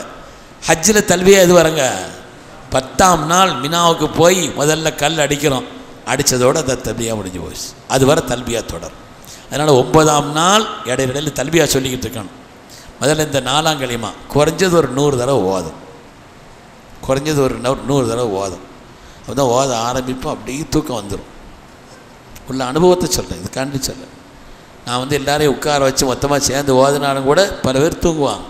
சட்டம் என்னென்னா தூங்குறவங்க முதல்ல எழுந்திரிச்சிடணும், எஞ்சி நிற்கணும். நான் முதல்ல எஞ்சி நின்றுவேன். எல்லோரும் உட்காந்து ஓதுங்க, ஆனால் தூங்குறவங்க கொஞ்சம் எழுந்திருச்சு அப்படி கொஞ்சம் நடந்து தூக்கத்தை கலைச்சி அப்படி மாதிரி உள்ள என்ன செய்தா எப்படியாவது ஒரு அமலை செய்ய விடாமல் இந்த நேரத்தில் ஒரு மாதிரி கவனத்தை திருப்பி கொண்டு போகிறதுக்கு பார்ப்போம். அதனால் இந்த 5 காரியங்களை அந்த இடத்துல வச்சு கொஞ்சம் மறக்காமல் செய்திடணும். குறைஞ்சபட்சம் 100 தடவை, நான் குறைஞ்சது தான் சொல்கிறேன். ஒரு 300 தடவையும் கூட ஓதலாம். நேரம் சூழல் வாய்ப்பு இருக்குதுன்னா 100 இது 100 அது 100ன்னா எல்லாம் சேர்த்து ஒரு அரை மணி நேரத்தில் முடிஞ்சு போயிடும். அதனால் நம்ம என்ன செய்யணும், எவ்வளோ ஓத முடியுமோ அதை ஓதிக்கார். முதல்ல 4ஆம் கலிமா ஒரு 100 தடவை இந்த அமைப்பில். லா இலாஹ இல்லல்லாஹு வஹதஹு லா ஷரீக லஹு லஹுல் முல்கு வ லஹுல் ஹம்து வ ஹுவ அலா குல்லி ஷைஇன். இது ஒரு 100 தடவை ஓதிக்கார். அப்புறம் 3ஆம் கலிமா ஒரு 100 தடவை. சுப்ஹானல்லாஹி வல்ஹம்துலில்லாஹி வலா இலாஹ இல்லல்லாஹு வல்லாஹு அக்பர் வலா ஹவ்ல வலா குவத இல்லா பில்லாஹில் அலியில் அஸீம். ஒவ்வொன்றை சிறப்பையும் சொன்னாலும் ரொம்ப சொல்லணும். நான் சொல்லலை, செய்ய வேண்டிய அமல்களை மட்டும் சொல்கிறேன். அதை ஒரு நேரத்தில் 100 தடவை வாதிக்கார்.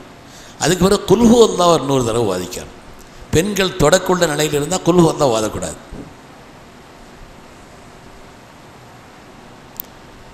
மூணாவது குல் ஹுவல்லாஹு அஹத், அது இன்னொரு தடவை ஓதிக்கார். நாலாவது இஸ்திக்ஃபார், அல்லாஹ்விடத்தில் மன்னிப்பு தேடுறது. ஒரு மனிதனை அன்று பிறந்த பாலகனாக ஆக்கக்கூடிய இடம் அரஃபா தான். ஹதீஸில் வருது இல்லையா, அன்று பிறந்த பாலகன் போல என்று ஹதீஸில் வருது இல்லையா. இந்த அரஃபாவில் தான் அந்த அமலுக்கு அல்லாஹ் தஆலா அங்கீகாரம் கொடுக்கிறது.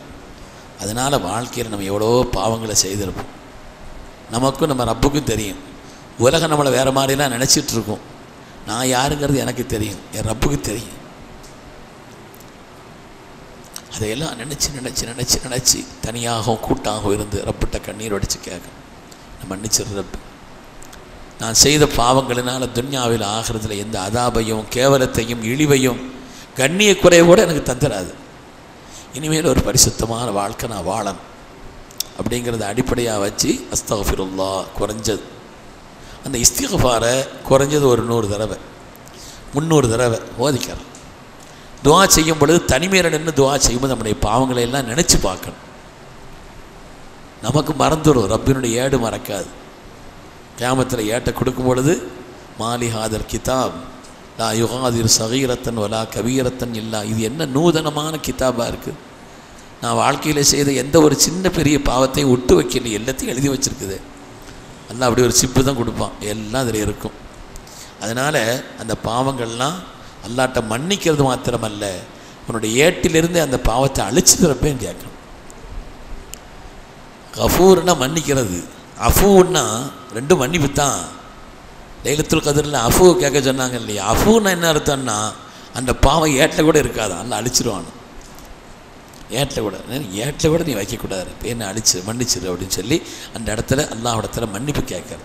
இப்போ 4ஆம் கலிமா 3ஆம் கலிமா குல் ஹுவல்லாஹு அஹத் இஸ்திக்ஃபார் நிறைவாக கண்மணி முஹம்மது ரசூலுல்லாஹி ஸல்லல்லாஹு அலைஹி வஸல்லம் மீது சலவாத் அந்த இடத்தை ஓதிக்கிறது. இந்த 5 அமல்களை அங்கே எவ்வளவு முடியுமோ அந்த அளவுக்கு செய்யும். அங்கே முக்கியமான ஒரு சர்ச்சை, எல்லார்ட்டையும் வரக்கூடிய சர்ச்சை என்னன்னா 4 ரக்காத் தொடரணுமா 2 ரக்காத் தொடரணும். இது வந்து பெரிய சர்ச்சை. இப்போ சொல்லவா இன்னொரு நாளைக்கு சொல்லவா?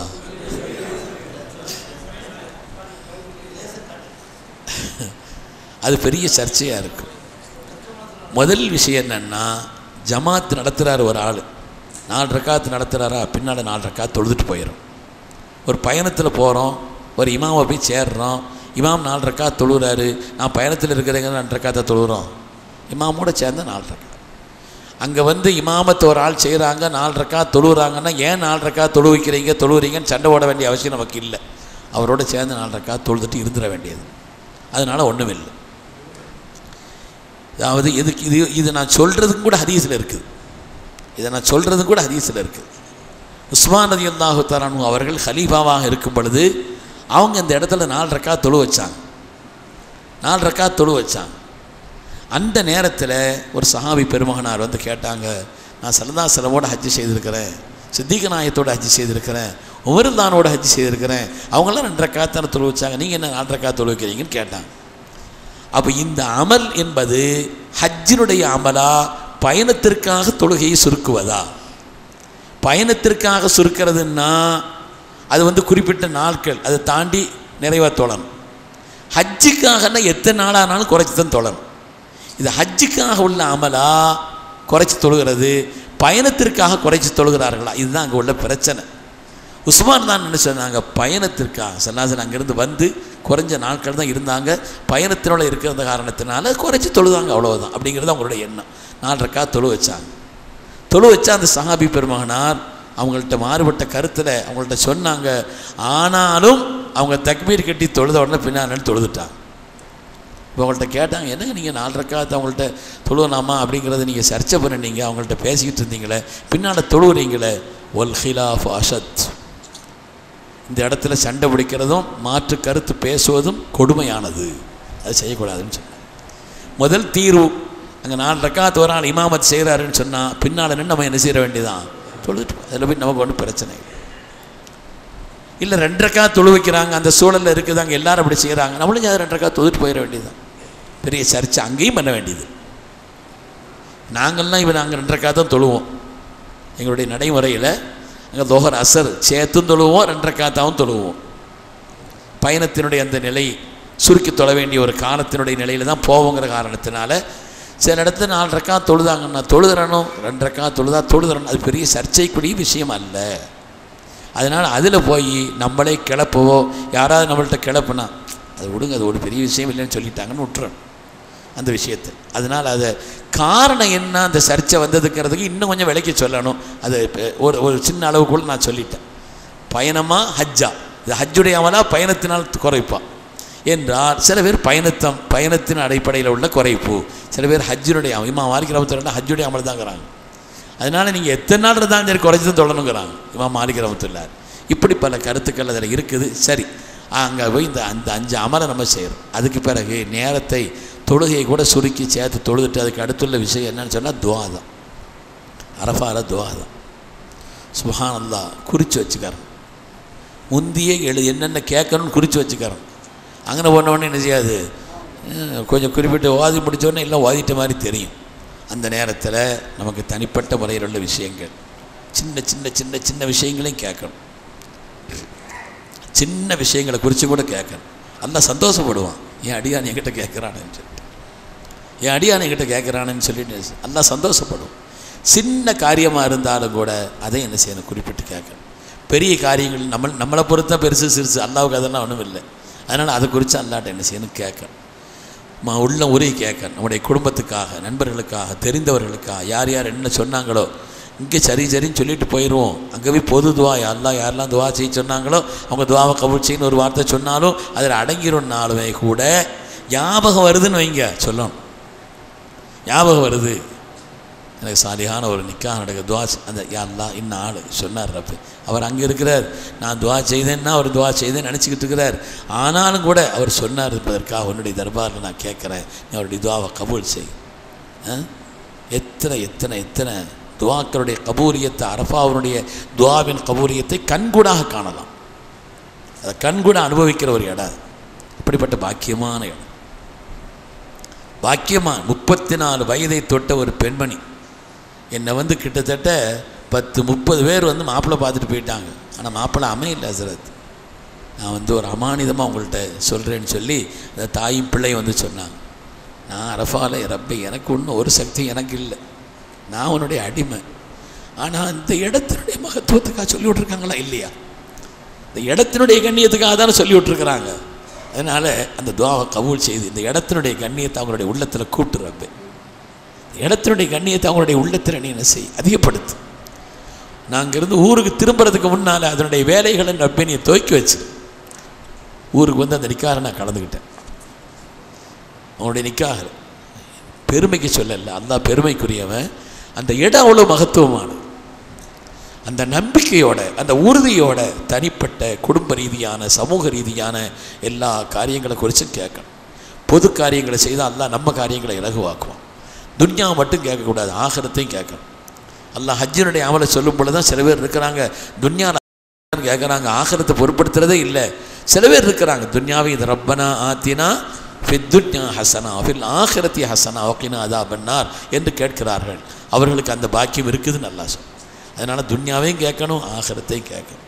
நமக்காக, நம்முடைய பெற்றோர்களுக்காக, நம்முடைய உஸ்தாதுமார்களுக்காக வாழ்க்கையில் ஏதாவது ஒரு கட்டத்தில், ஏதாவது ஒரு நேரத்தில் நாம் அறிந்தோ அறியாத சின்ன பிள்ளையாக இருக்கும் பொழுது கூட நமக்கு ஏதாவது உதவி செய்த பெருமக்கள் இருப்பாங்க. இக்கட்டான நேரத்தில் உதவியாளர்களாக இருந்திருப்பாங்க. அதையெல்லாம் நினச்சி ரப்பே நீ அவங்களுக்கு உதவியாளராக மாறின்னு சொல்லி என்ன செய்யணும், அவங்கள குறித்து அந்த நேரத்தில் கேட்கணும். துன்யாவையும் கேட்கணும், ஆகிற சம்மந்தப்பட்டதையும் கேட்கணும். நமக்கு ஞாபகம் வந்ததை பூரா அந்த இடத்துல என்ன செய்யணும், ஒவ்வொரு விஷயத்தையும் குறித்து வச்சு மறக்காமல் கேட்கணும். அப்போ அதனால் அரஃபாவில் இந்த 5 அமல்களை செய்துட்டு துவா, அவ்வளோதான். லுஹர் அசர் அங்கே சேர்த்து நம்ம தொழணும், குறைச்சி தொழணும். அதை முடிச்சுட்டு அதுக்கு பிறகு மகரிபனுடைய நேரம் ஆகிவிட்டால் மகரிப் அங்கே தொழக்கூடாது. மகரிப் அங்கே தொழக்கூடாது. அங்கேருந்து நம்ம பெறப்பட சொல்லுவாங்க.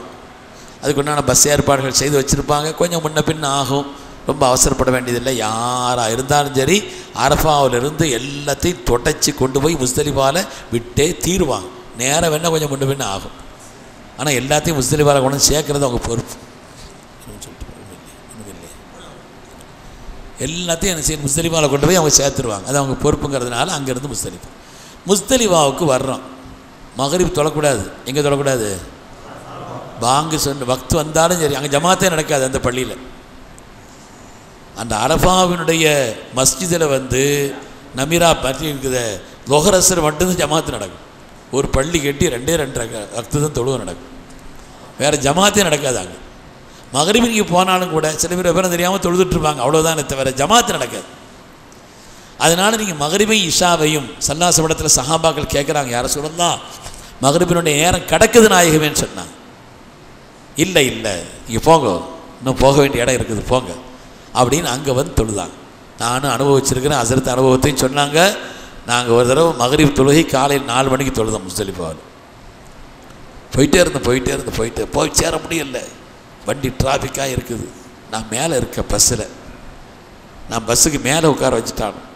உட்கார வச்சது மாத்திரமல்ல, மேலே ஏறி உட்கார உடனே வெளியில் பஸ்ஸுக்கு வெளியில் டாப்பில் உட்காந்துருக்கான். நான் மேலே ஏறி உட்கார வச்சது மட்டும் இல்லை, இறங்குற அந்த கம்பியும் கலத்திட்டான். இறங்குற கம்பியும் கடத்தி வச்சுட்டான். நான் ஏன் ஏறினேன்னா, நம்ம குடும்பத்தில் அல்லது என் கூட ஹஜ்ஜிக்கு வந்த முக்கியமான ஆட்கள் வர பஸ்ஸில் ஏறிட்டாங்க, எனக்கு இடம் இல்லைன்னு முடிச்சிட்டான். அடுத்த பஸ்ஸில் வாங்கிட்டான். நான் அடுத்த பஸ்ஸில் 2 பஸ்ஸில் வந்து தான் தீரணும்னு சொல்லி அதுக்கப்புறம் அவனை கூப்பிட்டு ஏற்றி கம்பியை கொண்டு மேலே ஏற்றி உட்கார வச்சுட்டேன். தண்ணியும் வச்சுட்டு மேலே உட்காந்துட்டேன், கம்பியும் கடத்தி வச்சுட்டேன். பிரச்சனை இல்லைன்னு சொல்லி உட்காந்தேன்.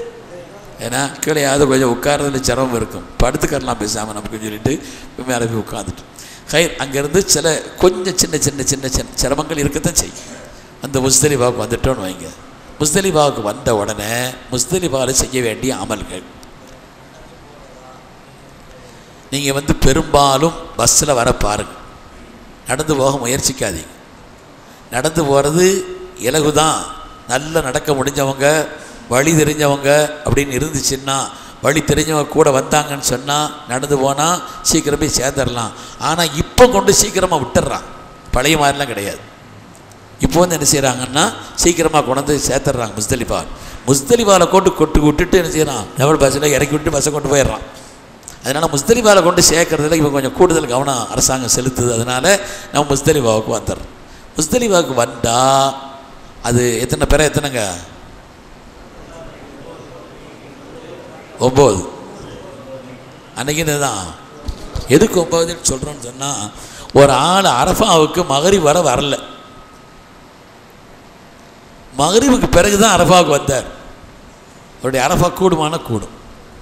ஏன் பிற எத்தனை தான் 9 தான். நிர்பந்தத்தில் வர முடியலை, அங்கங்கே மாட்டிக்கிட்டார். அவர் மகரிபு முடிகிற நேரத்தில் தான் அல்லது முடிஞ்ச பிறகு தான் அரஃபாவுக்கே வர்றாருன்னா அரஃபா அவருக்கு கூடிடும். நமக்கு 10 அன்னைக்கு கல் அடிக்கணும், 11 அன்னைக்கு கல் அடிக்கணும், 12 அன்னைக்கு கல் அடிக்கணும். மகரிப் பிறகு அடிக்கலாமா? நான் மகரிப் பிறகு அடிக்கலாம், அடுத்த நாள் துவங்காது. அது 10 தான், அது 11 தான், அது 12 தான். பகலில் என்ன பிறையோ அந்த பிறை தான் நைட்டு. இல்லை மகரிப் ஆகிடுச்சே அடுத்த நாள் பிற ஆரம்பிச்சிச்சு, அப்படி இல்லை. அதனால தான் அந்த ஹஜ்ஜினுடைய அமல்களில் பகல் என்ன பிறையோ அதுதான் நைட்டு பிற. அந்த 5 நாளும் கவனத்தில் வச்சுக்கிற வேண்டியது. அதுக்காக நம்ம முஸ்தலிஃபாவுக்கு வந்துட்டோம். முஸ்தலிஃபாவுக்கு வந்தால் லைலத்துல் கதரை விட பாக்கியமான இரவு முஸ்தலிஃபாவுடைய இரவு. ஆனால் ரொம்ப அலுப்பாக இருக்கும். யாராக இருந்தாலும் அசத்து. ஏன்னா மத்தியானம் படுத்திருக்க மாட்டோம், பயணத்தில் இருக்கிறோம். அரஃபாலையும் கொஞ்சம் சாப்பாடெலாம் நம்ம நினச்சோமா, இப்போ பிரியாணி அதிகம் தர்றாங்க, டீ தர்றாங்க, எல்லாம் இருக்குது. இருந்தாலும் கூட நம்ம நினச்ச மாதிரி உள்ள சௌகரியம், கொஞ்சம் ராகத்தாக படுக்கிற மாதிரி உள்ள இடம்லாம் இருந்திருக்காது. அதனால் கொஞ்சம் சிரமமாக தான் இருந்திருக்கு. உணவையும் கொஞ்சம் கட்டுப்பாடாக வச்சுக்கிறோம். உணவு என்ன செய்யணும், இந்த மரத்தை இழக்கிற மாதிரி உள்ள உணவெல்லாம் சாப்பிடக்கூடாது. கொஞ்சம் வயிறு ஃப்ரீ ஆகி இழக்க மாதிரி உள்ள உணவெல்லாம் முடிஞ்ச வரை தவிர்த்துக்காரன். அதிலெல்லாம் கொஞ்சம் கட்டுப்பாடு இருக்கணும். ஏதாவது தர்றாங்கிறதுனால சில பேர் அரஃபாவில் வந்தாச்சுன்னா சுபஹானல்லாஹ் டெண்டிலே இருக்கிறது இல்லை. அவங்க என்ன செய்கிறாங்கன்னா, ஒரு இடத்துல ஐஸ் விளம்புறான், ஒரு இடத்துல சாப்பாடு விளம்புறான், ஒரு இடத்துல கூல்ட்ரிங்க்ஸ் விளம்புறான், ஒவ்வொரு சில தயிர் விளம்புறான். சில பேர் வாங்க போமா எஹ்ராம் துணி, நீ ஒரு ஓரப்பொடி நான் ஒரு ஓரப்பொடி, அங்கேருந்து அவன் வீசுகிறான், எஹ்ராம் துணியை கொண்டு குடிக்கிறார். எதுக்கு நமக்கு எதுக்கு தேவைக்கு வாங்கி போகிறோம், தண்ணி தர்றாங்க, தேவை இருக்குது குடிச்சுக்கரலாம். போகிறோம், ஒரு டின் செய்கிறாங்க, ஒரு தயிர் தர்றாங்க, நமக்கு தேவையாக இருக்குது சாப்பிட்டுக்கரலாம். நாம் அங்கிருந்து வாங்கி யாருக்கும் சதக்கா செய்ய வேண்டிய அவசியம் நமக்கு இல்லை, அந்த பொறுப்பு நமக்கு இல்லை. தேவைக்கு நமக்கு போகிறோம், ஒரு சாப்பாடு இருக்குது, ஒரு இது கொடுக்குறாங்க, நமக்கு ஹலால் தான் அந்த பொருள். ஏன்னா அவங்க கொடுக்க தான் செய்கிறாங்க, அதுக்காண்டி தான் வந்திருக்கிறாங்க. அதை செய்யணுமே தவிர சில பேர் டெண்டை விட்டுட்டு எஹ்ராம் தண்ணியை தூக்கிட்டு கொண்டு போய் அதை எல்லாத்தையும் மீன் பிடிச்சிட்டு வர்ற மாதிரி எல்லாத்தையும் வாங்கி கொண்டு நீனும் போ, இவரையும் கிளப்பி விட்டு என்ன செய்கிறது, இந்த வேலையை பார்க்கறதுலாம் அவங்க கேட்கக்கூடாது. நம்ம அமல்களில் தான் கவனம் செலுத்த. நான் வந்து உங்களை இதுக்காண்டின்னு சொல்லலை, சில பேர் இந்த வேலைக்காண்டி நாங்கள் வந்துடுறான். அப்படி மாதிரி வேலைகளில் நம்ம ஈடுபட வேண்டிய அவசியம் இல்லை. முஸ்தலிஃபாவுக்கு வந்துட்டோம். முஸ்தலிஃபாவுக்கு பஸ்ஸில் வர்றது நல்லது. நடந்து வருவதற்கான துணை ஒழுங்காக இருந்து பாதை தெரிஞ்சு அப்படி வந்தாங்கன்னா வரலாம். அதை பற்றி ஒன்றும் இல்லை. நான்லாம் 10-15 வருஷம் நடந்து வந்திருக்கிறேன். அதனால் அந்த நடந்து வர்றதா இருந்தாலும் நடப்பாதைங்கிறது செய்யலாம். ஒரே பாதை தான். கூட்டம் மக்கள் கூட்டம் போயிட்டே இருப்பாங்க. போகிற வழியில் தண்ணி இருக்குதோ அது இருக்கும், பாத்ரூம் இருக்கும், அங்கனையெல்லாம் எல்லா வசதியும். நடக்கிற பாதையில் ஓரளவு நிறைய வச்சுருக்கிறாங்க. நடக்க முடிஞ்சவங்க, பாதை தெரிஞ்சவங்க, அல்லது நமக்கு பயணத்தில் நல்லா தெரிஞ்ச தோழர்கள் இருந்தாங்கன்னு நடக்கலாம். பெண்கள் கூட இருக்கிறவங்க, மனைவி கூட இருக்கிறவங்க, அல்லது அப்படி மாதிரி உள்ளதெல்லாம் அவங்கெல்லாம் நடையில் நீங்கள் தேர்ந்தெடுக்கக்கூடாது. அவங்கெல்லாம் கொஞ்சம் சிரமமாக இருந்தாலும் வண்டியில் தான் வரணுமே தவிர நடையை தேர்ந்தெடுக்கக்கூடாது. முஸ்தலிஃபா வந்துட்டோம். முஸ்தலிஃபாவுங்கிறது லைலத்துல் கத்ரை விட பாக்கியமான இரவு. அங்கே வந்தவொடனே செய்ய வேண்டிய முதல் வேலை மகரிப் இஷா ஜம்மு செய்து தொழணும். மகரிப் இஷாவை மகரிப் 3 ரக்காத், இஷா 2 ரக்காத் தொழுதுக்கணும். அங்கே அந்த ரெண்டையும் ஜம்மு செய்து அங்கே தொழ வேண்டும். தொழுது முடித்த பிறகு முஸ்தலிஃபாவில் செய்ய வேண்டிய அமல் கற்களை பொறுக்கி எடுத்துக்கிறது. முஸ்தலிஃபாவில் ஒரு 70 கல் பொறுக்கி எடுத்துக்கிறோம். 70 கல் 13 வாரம் தங்கியிருந்தால் தான் 70 தேவைப்படும். இல்லைன்னா நமக்கு 49 போதும். இருந்தாலும் ஒரு 70 கல் வச்சுக்கார். சில பேர் கல்லை காணாக்கிடுவாங்க, சில பேர் அப்படி இருக்கும், கம்மியாக இருக்குது அப்படின்லாம் இருப்பாங்க. அப்படிங்கிற காரணத்தினால அரபாட்டு முஸ்தலிஃபா நடந்து வர்ற பாதை இப்படி ஃப்ரீயாக இருக்குன்னு நினைக்காதீங்க. அப்படியா 10-15 பேர் தான் போகிறாங்களோ, போயிடலாமே நினைக்கக்கூடாது. அங்கே மினாவுடைய டெண்டு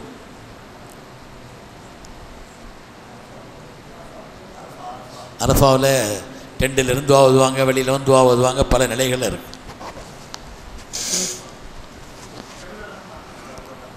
அது கிட்டே போகக்கூடாது. ஜபல் ரஹ்மா போய் பார்த்துட்டு வர்றோம், வாங்க சத்தம் கேட்குது, குத்பாரு சத்தம் கேட்குது, பக்கத்தில் அந்த வேலையும் வைக்கக்கூடாது. நமக்கு அதுக்கு பக்கத்தில் டெண்டு இருந்துச்சுன்னா பரவாயில்லை. அது அல்லாமல் ஜபல் ரஹ்மத்தை தேடி போகிறோம் அப்படிங்கிறதுக்காண்டி அங்கே போகவே கூடாது. தயவு செய்து போகக்கூடாது. அது முஸ்தலிஃபா நம்ம இருக்கிற இடம் தான் அந்த கல்லில் பொறுக்கிற இடம். கல்லை பார்த்து பொறுக்கணும். நம்ம எந்த செய்தா மேலே எரிய போகிறோம், இங்கே விட்டு எரிஞ்சால் யார் தலையிலையாவது விடும், அவ்வளோதான். மற்ற நாளில் அதையும் ஒட்டை கட்டி அடிச்சிருப்பா, நல்ல டக்குன்னு செய்யும், மண்டை பிளக்கும். அப்படித்தான் நம்மள்கிட்ட உள்ள செய்தான் போகிறான்னு நினச்சிக்கிற வேண்டியதுதான், அவ்வளோதானே தவிர. அதனால் பார்த்து பொறுக்கணும். ஒரு அளவுக்கு சின்ன வேர்க்கடலில் கொண்ட கடல் அளவுக்குள்ளே அந்த அளவுக்கு கல்லை பொறுக்கினா போதும். கொஞ்சம் இருங்க. முஸ்தலிஃபாவில் செய்ய வேண்டிய அமல் என்ன செய்யணுங்க? முதலாவது என்ன செய்யணும்? மகரிப் இஷாவை தொழணும். இரண்டாவது கல்லை பொறிக்கிறோம். அதுக்கு பிறகு நம்ம என்ன செய்யணும்னா, இந்த இதில் ஓத சொன்னோம் இல்லையா, அதை பூரா வாய்ப்பு இருந்தால் அங்கே ஓதிக்கிறோம். எண்ணிக்கை வேணால் கொஞ்சம் குறைச்சிக்கிறோம். அதுக்கு அடுத்து ஏதாவது முக்கியமான துவாக்களை விட்டுட்டோன்னு வைங்க. அது பிறகு முஸ்தலிஃபா ஸல்லல்லாஹு அலைஹி வஸல்லம் அரஃபாவில் துவா செய்தாங்க, நிறைய துவா செய்தாங்க. அதில் வந்து தான் நபி ஸல்லல்லாஹு அலைஹி வஸல்லம் உம்மத்தி, தன்னுடைய உம்மத்துக்காக நிறைய கேட்டாங்க, தன்னுடைய உம்மத்துக்காக நிறைய துவா செய்தாங்க. அதில் ஒரு துவா, யா அல்லாஹ், என்னுடைய உம்மத்துமார்களில் யாராவது இந்த அரஃபாவில் வந்து நின்று என்னை மன்னிக்கிறோன்னு அவங்க கேட்டால் நீ மன்னிச்சிடணும். அவங்களை மன்னிக்காமல் யாரையும் அனுப்பக்கூடாது. அல்லாஹ் சொன்னால், எனக்கு செய்ய வேண்டிய கடமைகளில் குறைவு செய்திருந்து இந்த இடத்துல மன்னிப்பு கேட்டு இனிமேல் நான் ஒழுங்காக இருப்பேங்கிற மாதிரி அவங்க சொன்னாங்கன்னா நான் மன்னிச்சிட்றேன். மற்றவங்களுக்கு செய்ய வேண்டிய ஹக்குகளில் ஏதாவது குறை செய்தால் அவங்க மன்னிக்காமல் நான் எப்படி மன்னிக்க முடியும் அப்படின்னு அல்லாஹ் சொன்னான். ஆனால் ரவுஃபுர் ரஹீமான கண்மணி ரசூலுல்லாஹ் விடலை. அவங்க அல்லாட்ட சொன்னாங்களா, யா அல்லாஹ், யாருக்காவது ஒரு குறை அவருக்கு உன்புறத்திலிருந்து தனிப்பட்ட ஏதாவது நீ அருளை கொடுத்து இவரை மன்னிச்சிடுறப்பேன்னாங்க. அவருக்கு வந்து அநியாயம் பண்ணிட்டார். இவர் யாருக்கு அநியாயம் செய்தாரோ அவருக்கு உன்புறத்திலிருந்து ஏதாவது ஒரு பகரத்தை கொடுத்து அவரை மன்னிச்சு அவருக்கு நீ கொடுத்துட்டு இவரை மன்னிச்சு விட்டுறப்பே. அந்த துவாவை அல்லாஹ் முஸ்தலிஃபாவில் கபூல் செய்தான். அரஃபாலே கேட்டாங்க, அந்த துவா கபூலான இடம் எதுதான்? முஸ்தலிஃபா. ஸல்லல்லாஹு நிறைய துவா செய்தாங்க. அதில் இந்த துவா கபூல் ஆனக்கூடிய இடம், கபூல் செய்யப்பட்ட இடம் முஸ்தலிஃபா. ரொம்ப அலுப்பாக இருக்கும், தூக்கம் வரும், சடைவாக இருக்கும், சோம்ப. அதை கேட்டுக்கார், அதில் ரொம்ப சடைவாக இருக்கிறப்ப அமல் செய்கிறதுல ஆர்வம் இல்லாமல் இருக்குது. இறப்பு அப்படின்னு சொல்லணும். அதையும் சொல்லிட வேண்டியது தான். அதுக்கு மேலே நமக்கு சரியாக ரப்புடைய பொறுப்பாக போயிடும். அதுக்கு மேலே நம்மளால் முடியலைன்னு வைங்க, அது அல்லாவுடைய பொறுப்பாக போயிடும். முடியல, என்னால் முடியல ரப்பு அப்படின்னு ஒரு உற்சாகத்தை நம்மளே துவா செய்துட்டு உண்டாக்கிற வேண்டியது. இதெல்லாம் தொழுதுட்டு கொஞ்சம் நேரம் ஓய்வு எடுக்கலாம், படுக்கலாம். படுக்கலான்னு அங்கே ஒரு டென்னும் கிடையாது, விரிப்பும் கிடையாது. டென்னும் கிடையாது, விரிப்பும் கிடையாது. நான் வந்தவொடனே என் கூட வந்தவங்கள்ட்ட சொன்னேன், படுங்க உஸ்தாத். அவன் மலேசியாவிலேருந்து வந்திருந்தான். உஸ்தாத் எங்கே படுக்க எங்கே படுக்கிறதா? இங்கே பாருங்க, இது வந்து லண்டன்லேருந்து வந்திருக்கு, இங்கே படுத்துருக்காங்க பாருங்க, மணலில் கிடந்து உருது. அதுதான் அல்லாஹுடைய அடிமையை வெளிப்படுத்தக்கூடிய இடம் இது. நாம் அடிமை, உன்னுடைய அடிமை. ஒரு அடிமை எப்படி இருப்பான்னு அப்படி இருக்கணுங்க, அப்படி உள்ள இடம். அதனால் வந்து ஒரு சொகுசு தேடுற இடம் அல்ல. ஆனால் நல்ல தூக்கம் வரும். படுத்தன்னு வைங்க முஸ்தலிஃபாவில் நல்ல ஏன்னா அலுப்பாக இருந்திருக்கும், பூமி சூடாக இருக்கும், ஒரு மாதிரியாக தான் இருக்கும் படுக்கிறதுக்கு. படுத்தன்னு வைங்க அந்த போர்வை விரிச்சிட்டு அவர் தூக்கம் வந்து எந்த தூக்கம் வந்தாலும் சரி, காலையில் தஹஜ்ஜுதுக்கு எழுந்திரிச்சிடணும். முந்தையே போய் பாத்ரூமில் ஒதுக்கி செய்கிறதுக்கு போனால் தான் அங்கே போய் நின்று செய்துட்டு வர முடியும். இல்லைன்னா கொஞ்சமாக தான் அளவாக தான் இருக்கும், ரொம்ப பெரிய அளவு இல்லை. இடமே முஸ்தலிஃபா இடம் சின்ன இடம் தான். அங்கே போய் நம்ம ஒது செய்துட்டு வந்து ரெடி ஆகிட்டு வர்றது சிரமமாக இருக்கும். அதனால் சீக்கிரமாக எழுந்திரிச்சு தஹஜ்ஜுத் தொழுதுட்டு ரெடியாக உட்காந்துடணும். பாங்கு சொன்ன உடனே சுன்னத் தொழுத உடனே அதுக்கு பிறகு என்ன செய்யணும், பரத தொழுதுட்டு தல்வியாவும் சொல்லணும், தக்பீரும் சொல்லணும். அது 10ஆம் நாள் காலையில். நமக்கு தக்பீருங்கிறது 9ஆம் நாள்லேயே ஆரம்பிச்சிடும். அதனால் அன்னைக்கு காலையில் தல்வியாவும் சொல்லணும், தக்பீரும் சொல்லணும். அங்கேருந்து முடிஞ்ச வரை நடந்து வர்றது நல்லது. அரஃபாவிலிருந்து முஸ்தலிஃபாவுக்கு நடந்து வர்றது நல்லது இல்லை. முஸ்தலிஃபாவிலிருந்து மினாவுக்கு நடந்து வர்றது நல்லது. நடந்து வந்தால் அவங்களுக்கு முக்கியமாக டென்ட் இருக்கிற இடம் தெரியணும், எந்த தெருங்கிறது தெரியணும். நீங்கள் போலீஸ்காரன்ட்ட வைக்க அலத்தூள் எதை கேட்டாலும் அலத்தூள் தங்குவான். ஒரே பதில் தான், நேராக போங்குவான். இங்கே போக வேண்டியதுக்கு அங்கே தான் கை காட்டுவான். ஏன்னா அவன் அங்கே உள்ளவன் இல்லை, எங்கேயோ ஒரு யாத்திரையிலேருந்து வந்திருப்பான். அவனை கொண்டு இப்போ பாதுகாப்புக்காண்டி அங்கே போட்டிருப்பாங்க. அவன் நம்மளை அப்படி பெரிய ஆராய்ச்சி செய்தி சொல்கிற மாதிரி பார்ப்பான். நம்ம இது அட்டையெல்லாம் காட்டின உடனே எல்லாத்தையும் பார்த்துட்டு அலத்தூள், அவ்வளோதான், ஒரே பதில். என்ன செய்வான், நமக்கு அவன்கிட்ட போய் அடையாளம் கேட்டுட்டு அப்படி இப்படி வந்தாலும் என்ன செய்யப்படாது. தெரிஞ்ச ஆட்களோட கூட போகணும். அல்லது நமக்கு தெரு மொத்தமே வந்து ஒரு 4 தெரு தான் அரஃபா அந்த மினாவில் முக்கியமான தெருக்கள்ங்கிறது. அந்த தெருக்களில் இருந்துச்சுன்னு சொன்னால் அரபு ஸ்ட்ரீட் அப்படின்னு ஒன்று இருக்குது. இப்படி மாதிரி ஒரு 4 முக்கியமான தெரு இருக்குது. உள்ளே போகிறதுங்கிறது சைடு வழி இருந்துச்சுன்னா அது நமக்கு ஓடாது. அது தெரிஞ்சவங்களோட கூட போகும். அப்படி இருந்துச்சுன்னா நடந்து வந்துடணும். பஸ்ஸு விடவும் மாட்டான். நடந்து வந்துடலாங்கிறதில் நடந்து தான் வந்து ஆகணும். பஸ்ஸுலேயே நீங்கள் ஏறினீங்கன்னாலும் வைங்க, அந்த முஸ்தலிஃபா முடிகிற அந்த இடம் இருக்குது, மினா ஆரம்பிக்கிற அந்த இடம் இருக்குது, அங்கே எல்லாத்தையும் இறக்கிட்டு பஸ்ஸை பாலத்தில் ஏற்றி விட்டுருவான். நம்ம பஸ்ஸில் தான் இருப்போம்னா பஸ்ஸில் திறக்க வேண்டியதுதான், பஸ் மக்காவுக்கு போயிடும். அதனால் முஸ்தலிஃபாவுக்கு வந்து சேர்றதுங்கிறது சிரமமாயிடும். அதனால் எவ்வளோ எங்கனை வர முடியுமோ அங்கே வர பஸ்ஸில் கூட வாங்க. இல்லை அங்கேருந்தே என்ன செய்யணும், பெறப்பட்டு நேராக முடிஞ்ச வர மினாவுக்கு வந்து சேர்ந்துட்டேன். அது கொஞ்சம் அன்னைக்கு நடையும் இருக்கும், முழிப்பும் இருக்கும், சிரமம் இருக்கும், வழியும் தெரியணும், நெருக்கடியான கூட்டத்தில் போகணும், பெரிய சுமையெல்லாம் தூக்கிட்டு போயிடக்கூடாது. அங்கே நாங்கள் நின்றுட்டு போலீஸ்காரன் அந்த இதில் பார்ப்பாங்க. அந்த இதில் யார் பெரிய சுமையை தூக்கிட்டு வரான்னு தூக்கி இங்கே வாங்கி தூக்கி தூக்கி போட்டுருவான். குமிச்சு கிடக்கும் மலை மாதிரி. அதனால் அப்படி சுமையெல்லாம் தூக்கிட்டு போகிற மாதிரி உள்ள ஒரு நிலையில் அங்கே வைக்கக்கூடாது. அங்கேருந்து நம்ம மினாவுக்கு வந்து சேர்ந்துட்டோம்னா பெரிய அமல் ஓரளவு முடிஞ்சிருச்சு. 10 அன்னைக்கு மினாவில் வந்துட்டோம்னு வைங்க, அதில் தான் ஒவ்வொரு ஆட்களும் வர்ற நேரம் வித்தியாசப்படும். சில பேருக்கு சீக்கிரமாக வந்து சேர்ந்துருவாங்க, சில பேர் என்ன செய்வாங்க, கடுமையான வெயிலில் மாட்டிக்கிடுவாங்க, சில பேர் அங்கேருந்து வழி தெரியாமல் ஆயிடுவாங்க. அப்படியெல்லாம் பலது இருக்கும். யாராவது பிந்தி வந்தாங்கன்னு இப்போ தான் வந்தீங்கள நீங்கள் அப்படின்னு அவரை டென்ஷன் ஆகக்கூடாது. யாராவது வரா என்ன செய்வார், ஒரு 2-3 வருஷத்துக்கு முன்னால் எங்கள் குரூப்பில் உள்ள எங்கள் குரூப்பினுடைய ஓனர் இருக்கார். அவர் என்ன செய்தார்னா, நான் வந்து பஸ்ஸில் கூப்பிட்டு வந்துடுறேன், அதாவது நீங்கள் நடந்து போகிறவங்கள கூப்பிட்டு போங்க. நான் நடந்து வந்தாச்சு.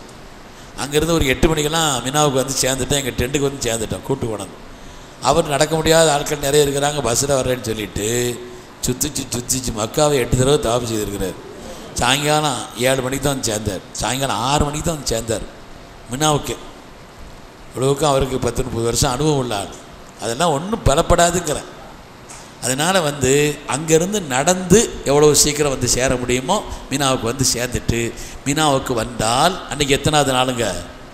10ஆம் நாள். அன்னைக்கு நம்ம செய்ய வேண்டிய அமலுங்கிறது மினாவில் நேராக ஜம்ரத்துல் அக்கபா, பெரிய ஷைத்தான், சின்ன ஷைத்தான், நடு ஷைத்தான், பெரிய ஷைத்தான் இருக்கும். இது எல்லோரும் போவாங்க. எங்கட கல்லறி வாங்கன்னு பார்த்துட்டு ஃப்ரீயாக இருக்க இடமா இருக்கிறதுக்கு ஒத்துரு இல்லைன்னு அங்கே எரிஞ்சிட்டு போயிடக்கூடாது.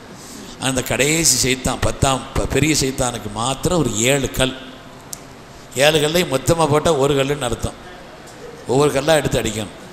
7 வச்சுருக்கிறமே. இன்னும் பாருங்கள், இதுதான் ஜமரத்துல் அக்கபா. சில பேர் அந்த தூணில் அடிக்கணுங்கிறதுக்காண்டி அப்படியே குறி வச்சு அடிப்பா, அப்படின்லாம் ஒன்றும் செய்ய வேண்டியது. என்ன செய்தானே நின்றுக்கிட்டு இருக்கிறான், அப்படின்லாம் ஒன்றும் இல்லை. அப்படின்லாம் ஒன்றும் இது பண்ண வேண்டியது இல்லை. அது என்ன சரி எரிய வேண்டியது தான். சிலது என்ன செய்யும், உள்ளே போய் விழுவும், சில பேர் யார் மண்டிலையா அது விழுவும், அப்படி தான் இருக்கும். அதை பற்றி ஒன்றும் பிரச்சனை. ஆனால் கூட்டம் நெருக்கடியாக இருந்தவொடனே சில பேருக்கு போனோடனே பயம் வந்துடும். நல்ல கிட்ட போனாங்கன்னா கூட்டம் இருக்காது, தள்ளி நின்னாங்கன்னா பயமாகவும் இருக்கும், கூட்டமாகவும் இருக்கும். கொஞ்சம் கிட்ட போ. ஏன்னா 7 கல் தானே எரிஞ்சிட்டு அவங்க போயிட்டே தானே இருப்பாங்க. கொஞ்சம் கொஞ்சமாக தள்ளி கிட்ட போயிட்டோன்னா பக்கத்தில் போய் நின்று எரிஞ்சார். எரிஞ்சிட்டு அதுக்கு நேராக வந்துட வேண்டியது. அங்கே நின்று ஒரு துவாவோ ஒன்றுமே ஓத வேண்டியதில்லை. அந்த அன்னைக்கு 10ஆம் நாள் கல்லறிந்து விட்டு உடனடியாக நீங்கள் என்ன செய்யணும், திரும்பி வந்துடணும். போகிறதுக்கு ஒரு பாதை, வர்றதுக்கு ஒரு பாதை வச்சுருப்பாங்க. அந்த வர்ற பாதையில் தான் திருப்பி விடுவாங்க. வர்ற பாதையில் சுற்றி திருப்பி நம்ம என்ன செய்யணும், டெண்டுக்கு வரோம். அங்கே வந்து 10ஆம் நாள் கல்லறிஞ்சாச்சு முதல் வேலை. அதுக்கு அடுத்து நமக்கு குர்பானி உதுஹியா, இந்த ஹஜ்ஜுக்காக வேண்டி உள்ள அந்த ஆடு, யாரெல்லாம் தமத்து ஹஜ்ஜு செய்கிறார்களோ அவங்க ஒரு ஆடு கொடுக்கணும். சின்ன பிள்ளையோ பெரிய ஆளோ ஆம்பளையோ பொம்பளையோ குடும்பத்தில் ஒவ்வொரு ஆட்களும் கொடுத்த தீரன். நிறைய பேர் ஹஜ்ஜு கமிட்டியில் கெட்டிருப்பீங்க, கட்டிட்டாங்க இல்லையா? அந்த பணத்தை வாங்கிட்டாங்க, சேர்த்து வாங்கிட்டாங்கன்னா உங்களுக்கு அது இந்த டேட்டா அந்த நேரமாக அதெல்லாம் ஒன்றும் பார்க்க வேண்டியது. எந்த நேரமும் அவங்க பார்த்து லட்சக்கணக்கான ஆடை அறுக்கும் பொழுது டயத்தையெல்லாம் குடிச்சிக்கிட்டு இருக்க முடியாது. அப்படியா? ஒரு மெசேஜ் போட்டு விடுவாங்க, அவ்வளோதான். உங்கள் ஆடுங்கிறதுக்கு என்ன மெசேஜ் அங்கே? அதனால் ஒரு மெசேஜ் வந்துடும்.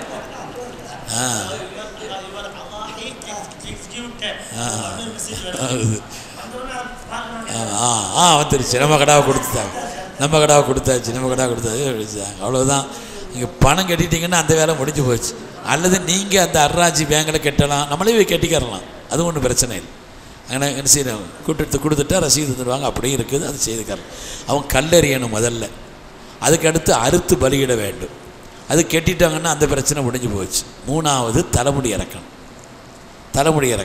ஆண்கள் அங்கே என்ன செய்யணும், எங்கள் தலைமுடி இறக்கிறதுக்கு பொருத்தமான ஆட்கள் இருந்து அவங்கள்ட்ட பார்த்து இறக்கணும். இங்கே சில பேரை பார்த்தாச்சுன்னா அவங்க குர்பானி கொடுத்த கடா மாதிரி இருப்பாங்க. ஒரு ஆட்கள் இப்படி வலிஞ்சு ஓடும் நெத்தம், அப்படின்லாம் சில பேர் இருப்பா. ஆமாம், அது செய்யக்கூடாது. தெரியாத ஆட்கள்கிட்ட போய் தலையை கொடுத்துட்டு காயமாக்கிட்டு இருக்கிறதுங்கிறது என்ன செய்யணும், முடிஞ்ச வரை தவிர்த்துக்கறணும். அது இந்த போன வருஷம் ஹஜ்ஜில் நம்ம டென்ட்டில் இருந்தவங்கள அது கொஞ்சம் ரெஸ்ட் எடுக்கணும். ஒருத்தர் சிறைக்கிறாரு, ஒருத்தருக்கு அவர் தலை கொடுத்துக்கிட்டு தான் இருக்காரு. அல்லாஹ் அக்பர், அதில் சொன்ன மாதிரி ரத்தமாக வடியுது, ஜப்பாக்கா காக்கா ரத்தம் வடியுது காக்கா நிப்பாட்டுங்க அப்படின்னு சொல்லி தெரியலை, அவருக்கு உணரலை ரத்தமாக வடியுது. கரக்குறன்னு அங்கங்கே வச்சு கடைசியில் அவரை சொன்ன அப்படியே போங்க, கூட 5 ரியால் கொடுத்தாலாவது சரிப்படுத்தி முழுசாக சிரைச்சிட்டு வந்துடுங்க. அந்த நான் உனக்கு சிரைக்கிறேன், நான் நீங்கள் சிரைக்கிறேன் அந்த முயற்சியை விட ஆங்காங்கே இருக்கிறாங்க, ஒரு 10 ரூபா கொடுத்தா கூட அந்தந்த டெண்டிலே என்ன செஞ்சாங்க, சிரைச்சி தந்துடுறாங்க. நாங்கள் பார்ப்போம், நின்று யார் நல்ல முடிவு இது பண்ணுறாங்கிறது பார்ப்போம். யார்கிட்ட கொடுத்தா, யார்கிட்ட கையில் மண்டையை கொடுத்தா என்ன செய்யும், கொஞ்சம் பிழைக்கும் அப்படின்னு சொல்லி பார்த்துட்டு அவங்க கையில் கொடுத்து என்ன செய்கிறது, 10 ரியால் கேட்டாலும் சரி கொடுத்துட்றது. ஒரு மெட்ராஸ் எடுத்து ஒரு ஆள் ஹஜ்ஜிக்கு தொடர்ந்து வர்றார். அவர் எப்படியும் ஒரு 80 பேருக்காவது மொட்டை அடிச்சிடுவார். ஃப்ரீயாக மொட்டை அடிப்பார். அவருக்கு வேலையே எல்லாத்தையும் கொண்டுருவார். அந்த இதுக்குண்டான தலைமுடிய சிரமம் இல்லாமல் இறக்கிறதுக்கு உண்டான எல்லா ஐட்டங்களையும் அவர் அந்த தொழில் பார்க்குறவரெலாம் இல்லை, ஆனால் கரெக்டாக செய்வார். அவர் ஹஜ்ஜில் அவருக்கு பெரிய அமலுன்னு அதை தான் நினச்சிருக்கிறார்.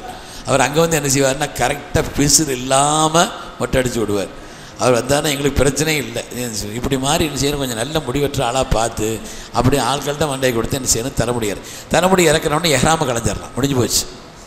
எஹ்ராம அதுக்கு பேர் என்ன செய்யணும், களைஞ்சிட்டோன்னு சொன்னால் 10ஆம் நாள் கல்லடிக்கிறோம், ஆடை எடுத்து கொடுக்குறோம், தலைமுடி இறக்குறோம், எஹ்ராமை கலைந்து விட்டு நார்மல் ட்ரெஸ்ஸில் வந்துடும்.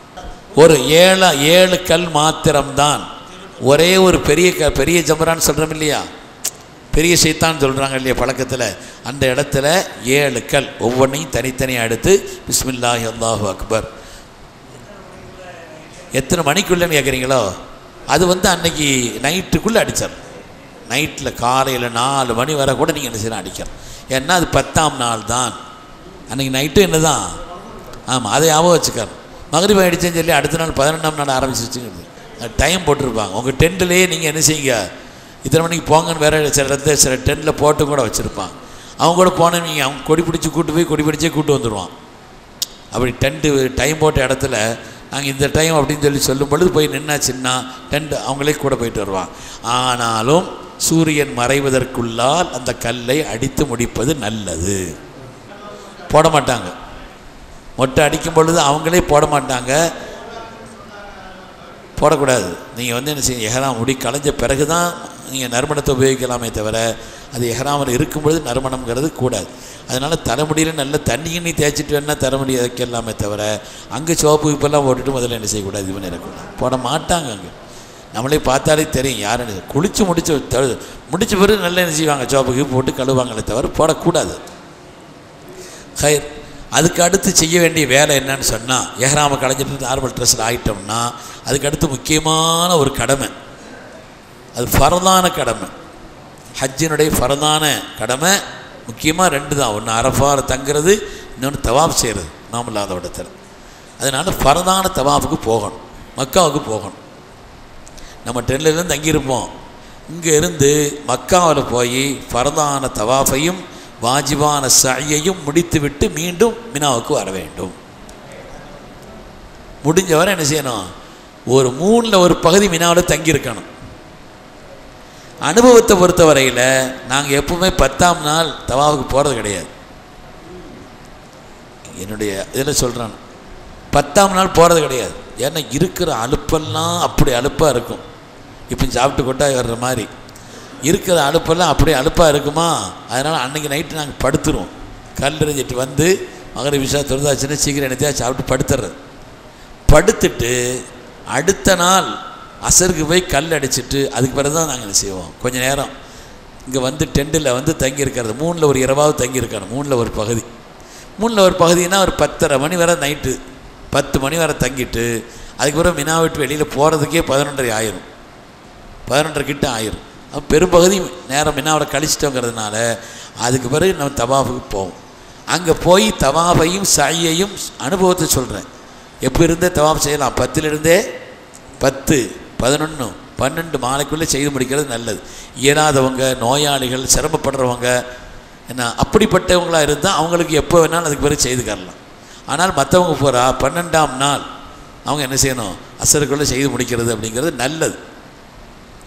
அங்கேருந்து பொதுவாக அனுபவத்தில் 10ஆம் நாள் போகாமல் 11ஆம் நாள் நீங்கள் நைட்டில் ஒரு குறிப்பிட்ட நேரம் ஃபங்க்ஷன் நேராச்சும்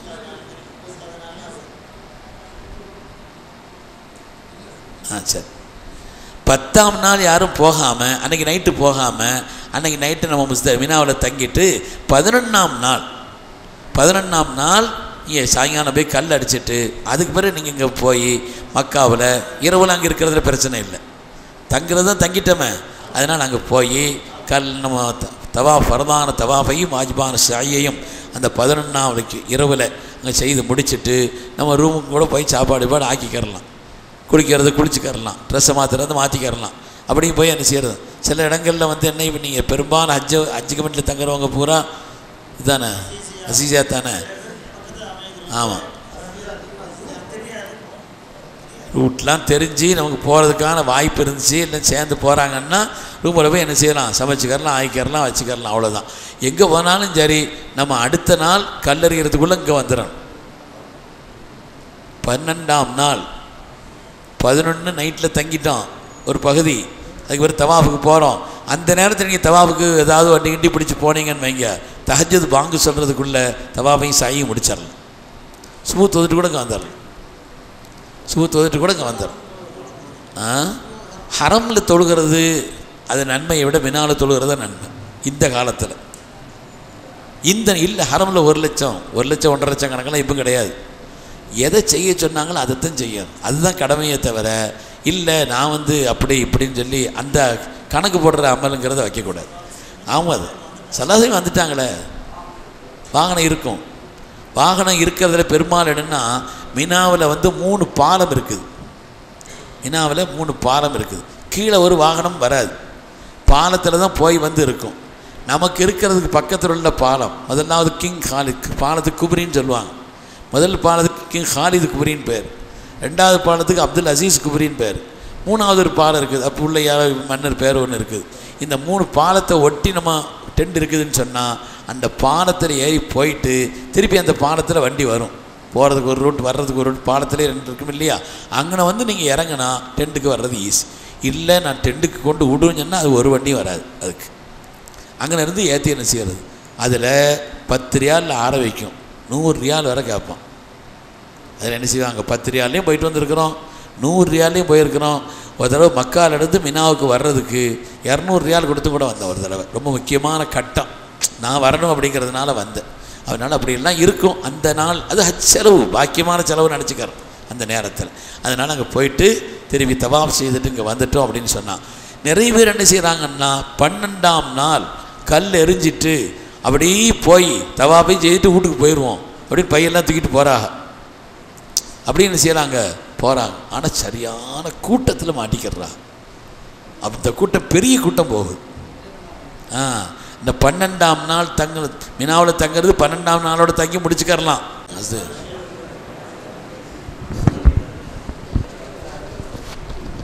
முதல் விஷயம் பார்த்தீங்கன்னா, இந்த காபாவினுடைய பாபுல் காபா, இது வாசல், காபாவுடைய வாசல்.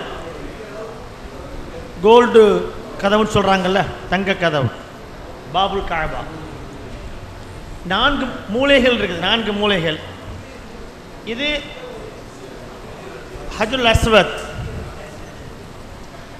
அடுத்த மூலை ருக்குனே இராக்கின்னு சொல்லுவாங்க, ருக்குனே ஷாமி, ருக்குனே யமானி. ஹஜ்ருல் அஸ்வத், ருக்குனே இராக்கி, ருக்குனே ஷாமி, ருக்குனே யமானி, இந்த 4 மூலைகள். இந்த இந்த காபாவுடைய கதவுக்கு அடுத்தபடியாக இருக்கிற இந்த இடம் தான் ஹத்தீம்னு சொல்லுவாங்க. ஹிஜ்ர இஸ்மாயில் ஹத்தீபுல் காபா. இந்த பகுதி உள்பகுதிங்கிற ஒரு சுவர் மாதிரி இருக்கும், தடுப்பு சுவர் மாதிரி இருக்கு இல்லையா, கைப்பிடி சுவர்களோ. இது உள்பகுதி இருக்குது. இந்த உள்பகுதி காபத்துல்லாஹ்வினுடைய உள்பகுதியினுடைய அதே அந்தஸ்தில் இருக்கு. நம்ம காபத்துல்லாஹ்வுக்கு உள்ளே போக முடியுமா? முடியாது. ஆனால் அங்கே தொழுதால் காபத்துல்லாவிற்கு உள்ளே தொழுது போல. ஆனால் ஹஜ்ஜில் அந்த இடத்துல அனுமதிக்கிறது இல்லை. உம்ராவுக்கு போயிருக்கும்போது அனுமதிக்கிறாங்க, நைட்டில் பகலில் பிந்தி அறிவிக்கிறாங்க. அடுத்து அப்போ இந்த 4 மூளை தெரிஞ்சுக்கணும், என்ன அந்த ஒவ்வொரு மூளை கார்னருக்கு என்ன பேர் அப்படிங்கிறத மெயினாக இது அந்த 2 ஞாபகம் வச்சுக்கணும். ஹஜ்ருல் அஸ்வத், ருக்குனே யமானி, இந்த மூளைக்கு பெயர். அது அடுத்தபடியாக இந்த ருக்குனே யமானிக்கும் இதுக்கும் இடைப்பட்ட இடம் இருக்குது, மிக முக்கியமான இடம். 70,000 மலக்குமார்கள் இங்கே இடத்துல துவா செய்யக்கூடியவங்களுக்கு ஆமீன் சொல்கிறதுக்காக நியமிக்கப்பட்டிருக்கிறாங்க. ஹதீஸில் வருது.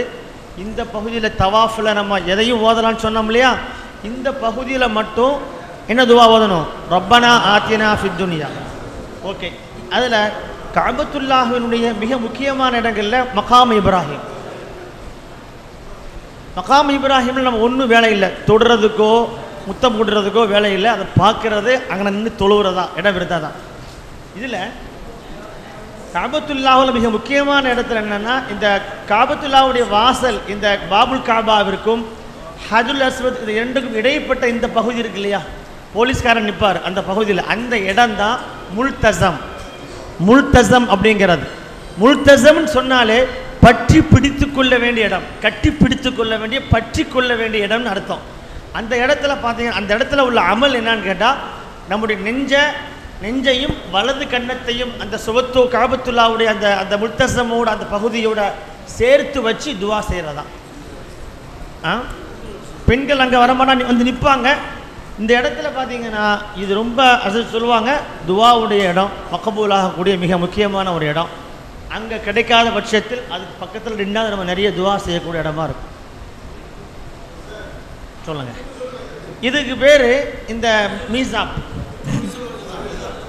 இந்த காபத்துல்லாஹ்விற்கும் ஹஜ்ருல் அஸ்வதுக்கும் இடைப்பட்ட இந்த பகுதிக்கு பேர் முல்தஸம். துஆ அங்கீகரிக்கப்படக்கூடிய மிக முக்கியமான இடங்கள்ல அது ஒரு இடம். அங்கே நம்ம என்ன செய்யணும், நெஞ்சை வந்து அந்த சுவத்தோடு இணைச்சி வச்சு கண்ணத்தை வச்சு துவா செய்யணும். அப்புறம் வந்து இந்த இடத்துக்கு பேர் மழை நீர், இங்கே விழக்கூடிய மழை தண்ணீர் விழுவதற்காக இறக்கப்பட்டிருக்கிற மீசாப். மீசாப்னு சொல்லுவாங்க. தங்கத்தால் ஆனவனது மழை பெய்யும் போது அதில் தண்ணி என்ன செய்யும், கீழே வடி நேராக ஹத்தீமுக்குள்ளே அது விழுன்னு சொல்லும். அவ்வளோதான் காபத்துல்லாவுடைய திரை.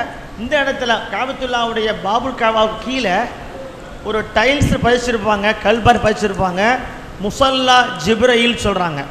ஜிப்ரீல் அலைஹிஸ்ஸலாத்து வஸ்ஸலாம் அன்னவர்கள் நபிகள் நாயகம் ஸல்லல்லாஹு அலைஹி வஸல்லம் அவங்களுக்கு முதலாக தொழுகை கடமையாக்கப்பட்ட பொழுது எந்த இடத்துல நின்று தொழுது காட்டினாங்களோ அந்த இடம் இந்த முசல்லா ஜிப்ரீல். அங்கே சில கற்களை பதிச்சிருப்பாங்க இந்த காபத்துல்லாவுடைய வாசலுக்கு கீழே. அந்த இடம் அது மிக முக்கியமான ஒரு இடம். அவ்வளோதான். இந்த இடத்துக்கு பேர் ஷாதர்வான் சொல்லுவாங்க. இது வந்து ஃபவுண்டேஷனுடைய அதனுடைய அடிக்கல்லுக்கு அடித்தள கல்லுக்கு மேலாக உள்ள இந்த ஷாதர்வான். மகாம் இப்ராஹிம், பாபுல் கஅபா, ஹஜ்ருல் அஸ்வத், ருக்குனே இராக்கி, ருக்குனே ஷாமி, ருக்குனே யமானி, மீசாப், சரியா, ஹத்தீமுல் கஅபா, ஹத்தீம், முல்தஸம். ஓகே, தெரியணும் என்ன எது முல்தஸமில் துவா செய்யுன்னு சொல்லுவாங்க சில பேர். முல்தஸம் அது எங்கே இருக்கு கேட்கக்கூடாதுல்ல, தெரிஞ்சிச்சு. பெல்ட்டு, பேக்கு இது போன்ற தைக்கப்பட்ட பொருளை எல்லாம் அணிந்து கொள்ளக்கூடாது, கையில் வச்சுக்கிற கூடாதுன்னு சிலர் சொல்கிறாங்க, சிலர் வைக்கலாம்னு சொல்கிறாங்க. நீங்கள் என்ன சொல்கிறீங்க?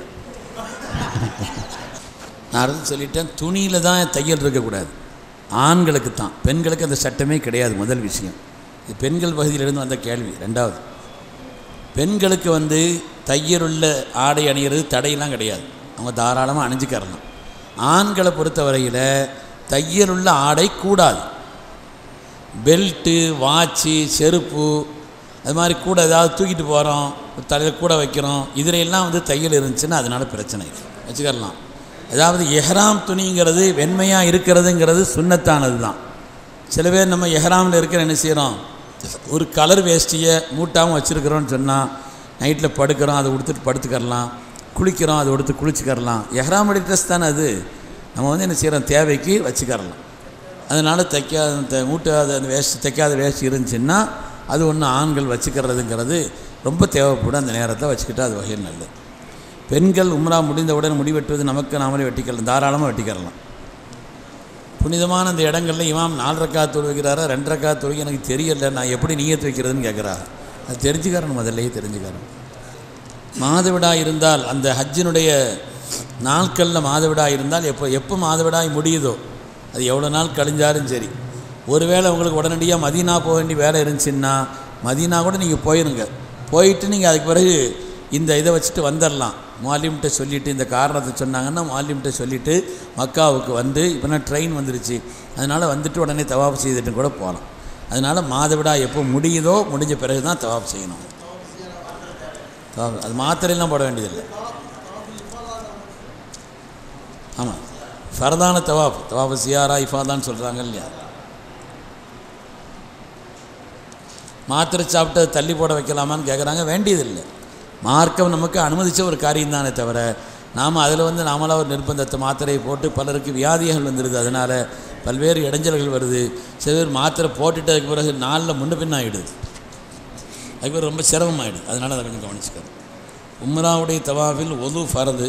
5வது சுற்றும் பொழுது ஒது முடிஞ்சு வச்சுன்னா அப்புறம் ஒது செய்துட்டு மீன் போட்டு செய்யணுமா, ஆரம்பத்திலேருந்து செய்யணுமா, இடையிலே செய்யலாமா. 3 கழிஞ்சிருச்சுன்னு வைங்க, 3 சுற்று கழிஞ்சிருச்சு, அதுக்கு பிறகு நமக்கு ஒது முடிஞ்சிருச்சுன்னா ஒது செய்துட்டு வந்து எங்கன விட்டமோ அங்கேருந்து என்ன செய்யலாம், தொடரலாம். விட்ட இடம் சும்மா சரியாக தெரியலைன்னா ஹஜ்ருல் அஸ்வதுக்கிட்ட இருந்து ஆரம்பிச்சுக்கிற வேண்டியதுதான். 3க்கு மேலே தான், 3 கீழே இருந்து ஆரம்பத்திலிருந்து செய்யணும். 3 கீழேயே ஒது முடிஞ்சிருச்சுன்னு சொன்னால் ஒது செய்துட்டு வந்து திருப்பி ஆரம்பத்திலிருந்து செய்யணும். முஸ்தலிஃபாவிலிருந்து மினா வந்த பிறகு 10ஆம் நாள் காலையில் கரியில் இராமா தாராளமாக போகலாம். சூரிய உதயத்தோடு கல்லறியலாம். 10ஆம் நாள் கல்லறியறதுக்கு உச்சிக்கு போகணுங்கிறது இல்லை, அதிகாலையிலேயே நம்ம வர்றோம், எவ்வளோ சீக்கிரம் வர்றோம், வந்த உடனே கல்லறிய போனான்னு தாராளமாக போகலாம். நல்லது, அதுவும் கூட வெயில் வரமுத்தி போயிட்டு வந்துட்டிங்கன்னா ரொம்ப நல்லதுங்க. பெண்கள் எஹ்ராம் துணியை தலையில் கட்டிய நிலையில் ஒது எப்படி செய்ய வேண்டும்? தலையில் கட்டிருக்கக்கூடிய துணியை அவுக்கக்கூடாதுன்னு யாரும் சொல்லலை. நீங்கள் தலையில் கட்டியிருக்கக்கூடிய துணியை தாராளமாக அவுக்கலாம், ஒது செய்யலாம். அது எஹ்ராமுடைய ஆடையும் இல்லை. நீங்கள் குளிக்கணும், தாராளமாக என்ன செய்யலாம், அதை எடுத்துகிட்டு குளிக்கலாம். அது அதை எடுக்கிற காரணத்தினால எஹ்ராமில் எந்த சிரமமும் வராது. எஹ்ராமுடைய நிலையில் தலை சீவலான்னு சொல்கிறோம் இல்லையா, அது எப்படி சீவ முடியும்? அதனால் அந்த முடியை அந்த துணியை தேவைக்கு எடுத்துக்கரலாம். தேவையில்லாமல் நம்ம துணி எடுத்துகிட்டு தலை விரிச்சிட்டு உட்காந்துருக்கக்கூடாதே தவிர, தேவைக்கு தலையில் உள்ள துணி எடுக்கிறதா இருந்தால் தாராளமாக எடுத்துக்கரலாம். எடுத்துகிட்டு என்ன செய்யணும், அதுக்காண்டி சில பேர் அந்த துணிக்கு மேலே மசகு செய்யணும்னு சொல்கிறாங்களே, அப்படிலாம் ஒன்றுமில்லை. அவங்க ஒது செய்யும் பொழுது தலையை மசகு செய்கிறது ஃபர்து.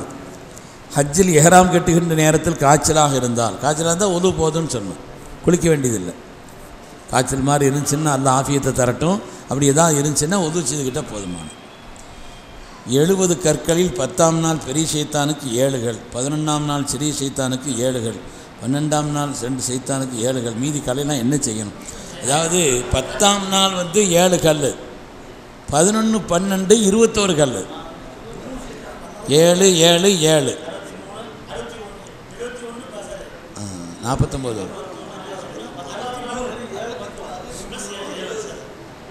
13ஆம் நாள் இருந்தால் தான் 70 கல் தேவைப்படும். 12ஓட முடிச்சிட்டிங்கன்னு வைங்க, 49 போட்டு வந்துட வேண்டியதான். நம்ம எங்கள் ஊருக்காக கொண்டு வர முடியாது, அங்கே போட்டு வந்துட வேண்டியது. தாய்மார்கள் நீங்கள் என்ன செய்யுங்க, நாங்கள் ஆண்களுக்கு அந்த எஹ்ராம் ட்ரெஸ்ஸை உடுத்துட்டு நாங்கள் காமிச்சிட்ருக்குறோம். நீங்கள் பெண்களை பொறுத்தவரையில் நீங்கள் உதவி செய்துட்டு அசர் தொழுகவோ. அல்ஹம்துலில்லாஹ், நிறைவுக்கு வந்து விட்டது. பெண்கள் எஹ்ராமுடைய நியத்தை வைத்ததற்கு பின்னால் தவாஃபை மட்டும்தான் முடிச்சிருக்கிறாங்க. தவாஃப் முடித்த நேரத்தில் ஹைது வந்துருச்சுன்னா என்ன செய்யணும்? தவாஃபத்தை முடித்த உடனே அவங்க ஹைது வந்தாலும் கூட திருப்பி என்ன செய்யணும்? அவங்க ரூமுக்கு தான் போயிடணுமே தவிர அடுத்து சை செய்யக்கூடாது. ஹரமுக்குள்ளேயும் இருக்கக்கூடாது. அவங்க என்ன செய்ய எப்போ முடியுதோ அதை என்ன செய்யணும், முடிச்சுட்டு அவங்க போயிட வேண்டியதான். போய் உமரா தவாஃபை முடிச்சிருந்தாங்கன்னா அடுத்து சை மட்டும் செய்யணும், அவ்வளோதான். அதுக்கடுத்து எஹ்ராம் அந்த ஹைது முடிஞ்ச பிறகு குளிச்சுட்டு வந்து சை மட்டும் செய்தால் போதுமானது. மறுபடியும் எஹ்ராம் கட்டிட்டாங்க நீயத்தெல்லாம் வைக்கணுமான்னா அப்படிலாம் வேண்டியதில்லை. ஊரில் நீங்கள் எஹ்ராமுக்கா அந்த உம்ராவுக்காண்டி நீயத்தை வச்சுட்டீங்க, அதே போதும். நீங்கள் அந்த நிலையிலே தான் இருக்கணும். பெண்கள் தொடக்குள்ளவங்களாக இருந்தால் அவங்க சாதாரணமாக இருக்கணும். அவங்க என்ன செய்ய வேண்டியதான், அது குளிச்சுட்டு பரதான தவாஃப் செய்யணும். செய்து முடிச்சுட்டாங்கன்னா அதுக்கு பிறகு சை மட்டும் பாக்கி இருந்துச்சுன்னா சை மட்டும் செய்துட்டு தலைமுடி இறக்கிறேன், அவ்வளோ. மீகாத்துக்கெல்லாம் போக வேண்டியதில்லை. மீகாத்துக்கு போகணுமான்னு கேட்குறாங்க, போக வேண்டியதில்லை. அதாவது மேலே முழுசாக போடுற அந்த சப்பலை முடிஞ்ச வரை தவிர்க்கணும். அது முடிஞ்ச வரை தவிர்க்கணும், கவர் பண்ணுற மாதிரி. இல்லை சில நிர்பந்தங்கள் உடல்நிலையினுடைய பாதிப்பினால் போடுறாங்க அப்படின்னா அது நிர்பந்தம். இல்லை அப்படி போடுறதுங்கிறது இருக்குது இல்லையா, அதுக்காண்டி ஃபிதியா கொடுக்கன்னு எழுதுகிறாங்க. ஃபிதியான்னா ஆடுன்னு மட்டும் நினச்சிக்கிற வேண்டியதில்லை. அதுக்கு என்ன செய்யணும், சாப்பாடு ஏழைகளுக்கு சாப்பாடு கொடுத்தாச்சுன்னா அது ஃபிதியா அந்த கணக்கில் தீந்துடும். பெண்கள் கடைசியாக தவாஃபுல் விதா, அது விடை பெறக்கூடிய தவாஃப், அது முடிச்சுட்டு தான் அவங்க வரணும். தவாஃபுல் விதாவில் அவங்களுக்கு தொடக்க வந்துருச்சு அப்படின்னு சொன்னால் ஒன்றும் செய்ய வேண்டியதில்லை. தவாஃப் வெளியில் போய் நின்றுட்டு ஒரு துவா செய்துட்டு வந்துட வேண்டியது. தவாஃபுல் விதா செய்யணுங்கிறது அவசியம் இல்லை. விதா விடை பெறக்கூடிய தவாஃபு, பரதான தவாஃப் சொல்லலை. இந்த எஹ்ராம் இப்போ உடுத்து காமிக்கிறோம். நீங்கள் எல்லோரும் ஒத்த வேட்டி உடுத்து பழக்கப்பட்ட ஆட்கள் தான். ஆனாலும் நம்ம உடுக்கும் பொழுது கொஞ்சம் நீங்கள் என்ன செய்யணும், அந்த நேரத்தில் கொஞ்சம் உடுக்கிற இந்த அமைப்பில் நீங்கள் உடுத்தீங்கன்னு வைங்களேன், யாராவது கொஞ்சம் பிடிச்சி இழுத்தாலும் கூட என்ன வராது. இழுத்து பார்த்துடாது, ரொம்ப வேகமாக இழுத்துடக்கூடாது. லேசாக இழுத்து பார்த்தா கூட வராது. அப்படி உள்ள ஒரு அமைப்புங்கிறதுனால அப்படி உடுத்துக்கிட்டால் கொஞ்சம் ஈஸியாக இருக்கும். இன்ஷா அல்லாஹ் முடிச்சுட்டு ஒரு துவா ஓதிட்டு நம்ம போவோம். பாருங்கள், இந்த ஆண்கள் இந்த எஹ்ராம் உடுக்கிற இந்த அமைப்பு ஒத்த வேட்டி தான் நீங்கள் உடுத்து பழகிருப்பீங்கன்னு சொன்னாலும் கூட, நான் உடுக்கிற இந்த அமைப்பில் நீங்கள் உடுத்தீங்கன்னா கொஞ்சம் காலை அகட்டி நடந்தாலும் கூட தொடையோ மற்ற பகுதியோ தெரியாது, தைக்காமல் தைச்ச மாதிரி இருக்கும். ஆமாம், நான் உடுக்கிற இந்த அமைப்பில் நீங்கள் உடுத்தீங்கன்னா கொஞ்சம் காலை அகட்டி நடக்கிற நேரத்தில் தொடை அது மறைக்கப்பட வேண்டிய அந்த இதெல்லாம் வெளியில் தெரியாமல் இருக்கும். ஒன்று. ரெண்டாவது கொஞ்சம் ஸ்ட்ராங்காகவும் இருக்கும். கொஞ்சம் ஸ்ட்ராங், ரொம்ப ஸ்ட்ராங்குன்னு சொல்லக்கூடாது, கொஞ்சம் ஸ்ட்ராங்காக இருக்கும். வேகமாக பார்ப்போம் டெஸ்ட் பண்ணுவோன்னு பார்த்துடக்கூடாது. அதனால் கொஞ்சம் ஸ்ட்ராங்காகவும் இருக்கும். பாருங்கள், அதாவது இந்த ரெண்டு ஓரத்தில் இந்த இடது பக்கத்தினுடைய ஓரத்தை வலது பக்கத்தினுடைய இந்த கம்கட்டில் அந்த ஓரப்பகுதியை மட்டும் வைக்கணும். வச்சுட்டு இந்த பொம்பளை சேலையை இது இழுத்து விடுவாங்க இல்லையா, அது மாதிரி கொஞ்சம் இந்த பக்கம் இழுத்துட்டு பார்த்துக்கோங்க. முதல்ல இடது பக்கத்தினுடைய அந்த ஓரத்தை இங்கே வச்சுருக்கிறோம். இப்போ வச்சுட்டு இந்த வலது பக்கத்தினுடைய இந்த ஓரம் இருக்குது இல்லையா, இதை இங்கே வச்சு இதை மடிச்சுக்கிறோம். இதை வச்சு இங்கே வச்சிடக்கூடாது, கை மடிக்கிறதுக்காக கொண்டு போகிறேன். மடிச்சுட்டு திருப்பி நீங்கள் ரெண்டாவது இது எடுத்து மேலே போட்டுட்டு ஒரு இழுப்பு இழுத்து கெட்டுட்டிங்கன்னா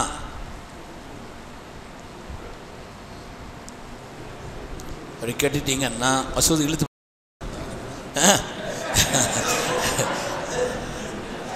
சரி ஓரளவு என்ன செய்யும், ஸ்ட்ராங்காக இருக்கும். ரெண்டாவது நீங்கள் நடந்தாலும் கூட பாருங்கள், காலை இவ்வளோ அகற்ற தொட தெரியாது. காலை ஒன்றில் அகற்றி நடந்தாலும் கூட தாராளம் போடலாம், பெல்ட்லாம் போடலாம். திருப்பி நான் கட்டி காமிக்கிறேன். இப்படி கெட்டும் பொழுது காலை நீங்கள் அகற்றி நடந்தாலும் கூட தொடையோ மற்ற பகுதியோ தெரியாது, ஓரளவு ஸ்ட்ராங்காகவும் இருக்கும். மேலே பெல்ட் போட்டுக்கிறலாம், அதெல்லாம் ஒன்றும் தப்பு. இன்னொரு தடவை நான் உடுத்து காமிக்கிறேன், கொஞ்சம் கவனிச்சுங்க. நீங்கள் யாரும் வந்து உடுத்து காமிக்கிறாந்த கூட காமிங்க.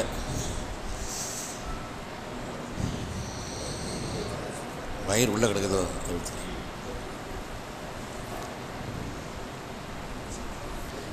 துணியை வந்து இது 2 மீட்டர், இன்னும் கொஞ்சம் பெருசாக இருந்தால் இன்னும் கொஞ்சம் ஈஸியாக இருக்கும். அது நம்முடைய ஆட்களை கொஞ்சம் கனமான ஆட்களை பொறுத்தது.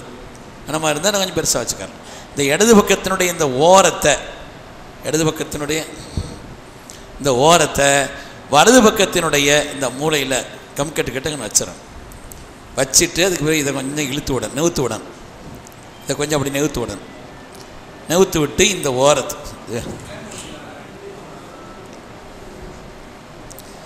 இடது பக்கத்தினுடைய இந்த ஓரத்தை வலது பக்கத்தினுடைய வந்து இதை ஆஃப் பண்ணி விடணும். ஏன் தட்டுதோ, வயிறு தட்டுதோ. இடது பக்கத்தினுடைய இந்த ஓரத்தை வலது பக்கத்தினுடைய இந்த கம்கட்டு பகுதியில் வச்சுட்டு அதுக்கு பிறகு கொஞ்சம் என்ன செய்ய, நெவுத்து விடணும். நெவுத்து விட்டுட்டு இந்த ஓரத்தை திருப்பி இங்கே வச்சு இது மடிக்கிறதுக்காக இங்கே வச்சிடலன்னா அப்புறம் இந்த பக்கம் மடித்து விட்டுட்டு இதை ரெண்டாவது எடுத்து இதை கொஞ்சம் ஒரு இழுத்து ஒரு ஸ்ட்ராங் அப்படி பண்ணிவிட்டு ஒரு சுருட்டி விட்டீங்கன்னு வைக்கணும். ஒரு சுருட்டி விட்டுட்டா பெல்ட்டு கூட போட வேண்டியதில்லை, போட்டுக்கரலாம் தாராளமாக. கொஞ்சம் வேகமாக கூட இழுத்து பாருங்கள், நல்ல வேகமாக கூட இழுத்து பாருங்கள். கொஞ்சம் வேகமாக இழுத்தா கூட வராது. அதை விட முக்கியமானது என்னன்னு சொன்னால், நடக்கும்போது தொட தெரியாது. நடக்கும்போது என்ன செய்யாது, உள்ளே நான் உடுத்திருக்கிற வேஷம் தெரியல, தொட தெரியாது. இப்படி நடக்கும்போது என்ன செய்யாது, தொட தெரியாமல் இப்படி நடந்துக்காரு. அதனால் உடுக்கிறதுக்கு ஒத்த வேட்டி உடுக்கிறவங்க சாதாரண உடுக்கிறாங்க தான். ஆனால் அப்படி உடுக்கிற நேரத்தில் அவங்க காலை அகட்டி நடந்தால் தொட தெரியுது. அதுக்காக இந்த அமைப்பில் நீங்கள் உடுத்துக்கிட்டீங்கன்னா தொடையும் தெரியாமல் இருக்கும், ஸ்ட்ராங்காகவும் இருக்கும். மேலே போடல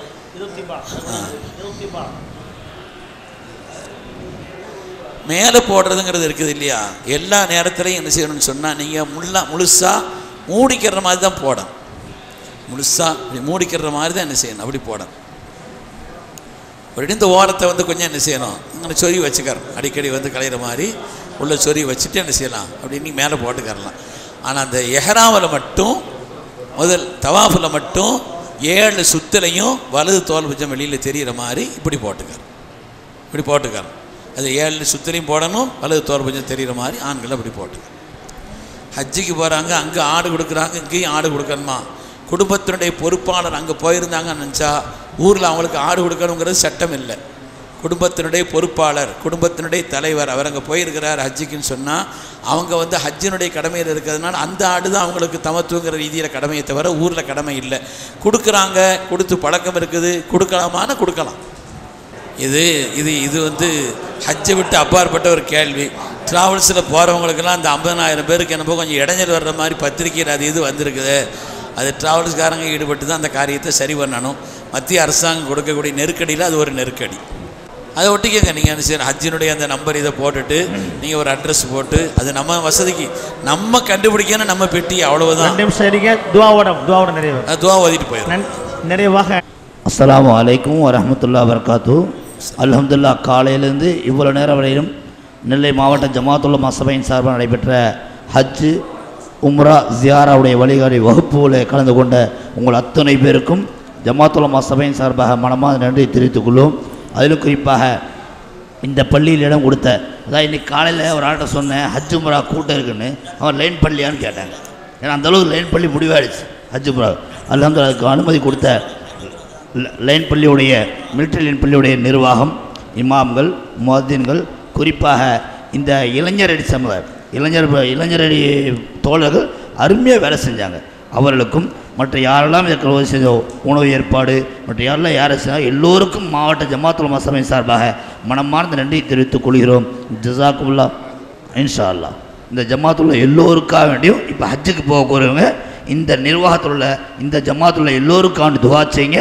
அவள் இன்னும் எல்லோரும் ஹஜ்ஜுக்கு போகிறதுக்கான துவா செய்யுங்க இன்ஷா அல்லாஹ். ஜஸாக்குமுல்லாஹ் ஹைர். அஸ்ஸலாமு அலைக்கும் வரஹ்மத்துல்லாஹி வபரகாத்துஹு.